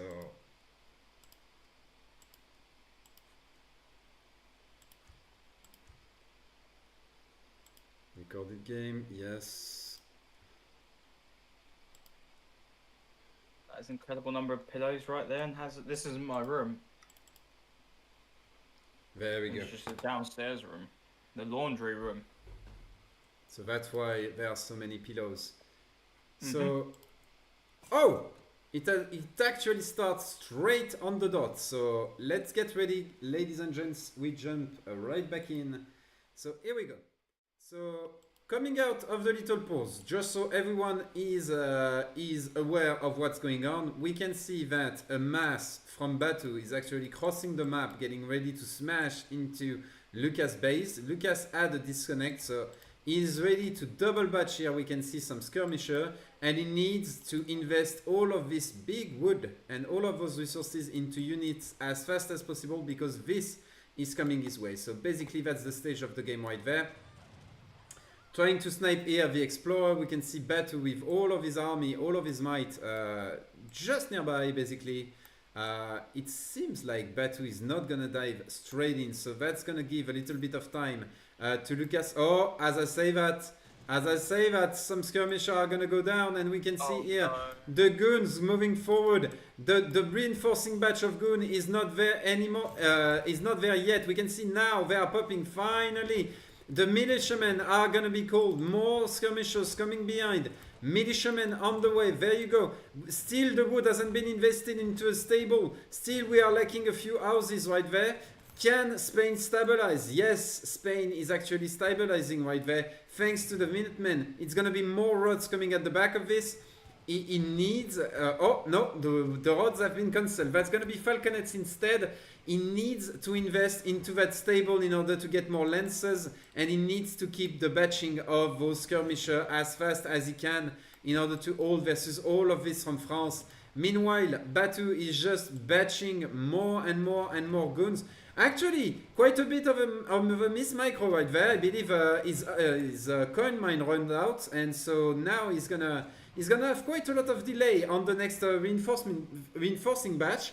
So might give Lucas enough time to stabilize, especially with the two falconets coming in. He's stacking a lot of wood because he left his TPs on wood. Indeed. And he's now switched them to gold nicely. And well, he's got plenty of wood to just slam down some houses. I wonder what he's going to build. I wonder if he's going to build another foundry, add more falcons, if he's going to add arsenal, stable. He's definitely got to add some houses for sure. Foundry. Oh, there is a foundry. Yeah. More houses coming down too. So he is slowly he's adding a cove, actually. So he's going to try and win the Falcor and just go skirm rod heavy, which is what he should do, actually, at this point. Indeed. He's kind of put himself on the back foot by that disconnect. I love the Culverin play. I it is really a good play. like the Culverin play right there. Yeah. Because France sees double... Oh, wow, okay. Many cures. That's a good response to what Lucas is doing, actually. No cavalry combat yet, though, so need to be careful about that, because without cavalry combat, those cures, they are gonna go down a lot faster to those pesky boards that we see right here. But there are not many words actually on the field at this point. Oh, 17, but I don't know if 17 rods is enough against 8 Cuirassier. I'm No, saying. it's not. Yeah, exactly. That's what I was saying. I was really not joking when saying that. Cuirassier with their AoE attack are quite good against units like this, and rods don't have the best multiplayer against Cav, so they have good multiplayer, but it's not like pikeman multiplayer. There you go. We have a fight right there. Onto the hunt. The villagers are gonna tank a little. Excellent volley right there onto the skirmisher. The rods actually tanking, going in front against the cuirassier, connecting with the goons as well. This is a terrible fight in my opinion for France, but need to be careful because that's still a lot of Big cuirassiers. volleys. Nah, the cuirassiers are gonna go down to the rods right there. Excellent fight on the side of Lucas, and I think Batu just threw it right there. He's getting completely outmassed. Yeah, this is how the matchup goes at this point. Like, Spain typically outmasses France with Spanish gold, double TP, the XP curve. Just untouched Spain beats France, kind of, with this point in Fortress. But then, like, once it gets to late Fortress, that's where France really shines with upgraded cures. Yeah. So, but generally in a fight like this, he needed cav combat and counter infantry rifling. Otherwise, he just struggles to win a fight. Fully agreed. I don't know why he committed so hard. Probably because rods forced the commitment. That's the issue. 6 speed right there. But as you said, that's why you absolutely need counter infantry rifling, and I don't see any arsenal. So no counter infantry rifling, and on top of that, no cav combat. So those cures, like really cures are amazing, but they need cav combat and they need cavalry cuirass in order to really be the beast, you know, that invincible cavalry that they are supposed to be. And right there is neither of those techs currently in game. So really makes the cuirassier a lot less scary, and the rods are actually enough in order to deal with those cuirassiers at that point. Batu's got to pull some sort of masterclass to get back into this game. Yeah. I mean, he's got it in him, but it's just I don't see Lucas fucking up so badly to lose this position he's got. He's winning the art war, he's winning the skirm war, he's got a shit ton of rods that have been upgraded probably, and well, here comes the big villager pool. This is like his best bet really, just stagger mode his skirm and kill as many rods as possible and then just slam the cures in, but I'm not sure if it's going to be enough. CDB should be shooting the Falcons because they got ×2 versus them. And the Cures just got to attack anything, but it seems like Lucas adding more gold. Indeed. Not sure it's the best choice. That's still a lot of cuirassier right there and very few rods. So have melted. They've melted. Like, this is a brilliant position in micro from Batu. Like, honestly, this is the best he could have hoped for. Honestly, like, this was very well done by him. But wait, there are still 4 cuirassiers. That might be enough to actually clear all of this. I'm not even kidding right there. Thankfully, all of the villagers have been pulled for Lucas, because a reinforcing batch of cuirassier could have been devastating right there. It's not gonna come though. That cuirassier is gonna keep going forward, gonna try to clean with as many of the skirmishers, but that's gonna be the GG right there by Batu. The reinforcement were coming on the side of Lucas. You can be sure that we can see here the rods actually crossing the map very likely, more artillery coming and a lot of shipments behind. So very nicely played right there by Lucas. I'm glad the disconnect actually didn't stall the game in a way, or didn't compromise the integrity, the competitive integrity. So thank God for that. Yeah, that was. I'm glad that didn't come into effect at all. So, no, I'm glad by that. As you said, but Spain ahead in resources when you count in the shipments. On top of that, just out-ecoing France basically. Yeah, big time actually. Big France time. needs to France needs to sort of delay until like Spanish gold starts falling off a bit, and then cures get upgraded, and then you get counter infantry rifling, and then your composition just gets better. But like before then, it's a bit tricky to survive, which is why I think the matchup Spain favoured. But like late H3, France has the edge, so they just got to get there basically. Well played to both players actually. Series. Yeah, very good that's series. a very good series. So we got a win by LukasL. So 3 points for the team of Lucas, only 2 points for the team of Batu. Still for a sub, Batu did a fantastic job, I have to say. Very impressed by him. So yeah, was a really cool series. Ladies and gents, it's already getting quite late. I think we are gonna end it on this. This was a really cool series all night long. Thank you very much, guys, for sticking up with us despite all of the little back-end issues. I would say thanks a lot, guys. And yeah, when is the next series? I believe it's gonna be next weekend, in theory. I have no idea. I haven't. Nah, I'm me the last person to neither. ask. I was counting on you, mate. Come on. So Hey, I'm not a main caster. stay updated on the ESOC Discord, guys, for the next series. That's gonna be my answer. And yeah, see you soon, ladies and gents. And yeah, hope you enjoyed. We did, that's for sure. Azad, do you have one last word? I was just gonna say thanks for the players for giving us an entertaining series, and thank you for Batus for standing in short notice and playing on this shitty laptop. So I appreciate the players actually playing out the series rather than just forfeiting a 5-0. So, and obviously all of you sexy fucks tuning in. So appreciate the support. And I think we got like just over 300 viewers on like a random, what is it, Tuesday? Monday. Yeah, so not too bad. So Not too bad. I appreciate it. Do we have a restream? I don't think I have the command or anything to restream, but if someone can set up a restream, we are gonna go. See you guys, and we're gonna see for the restream. Bye bye. Bye.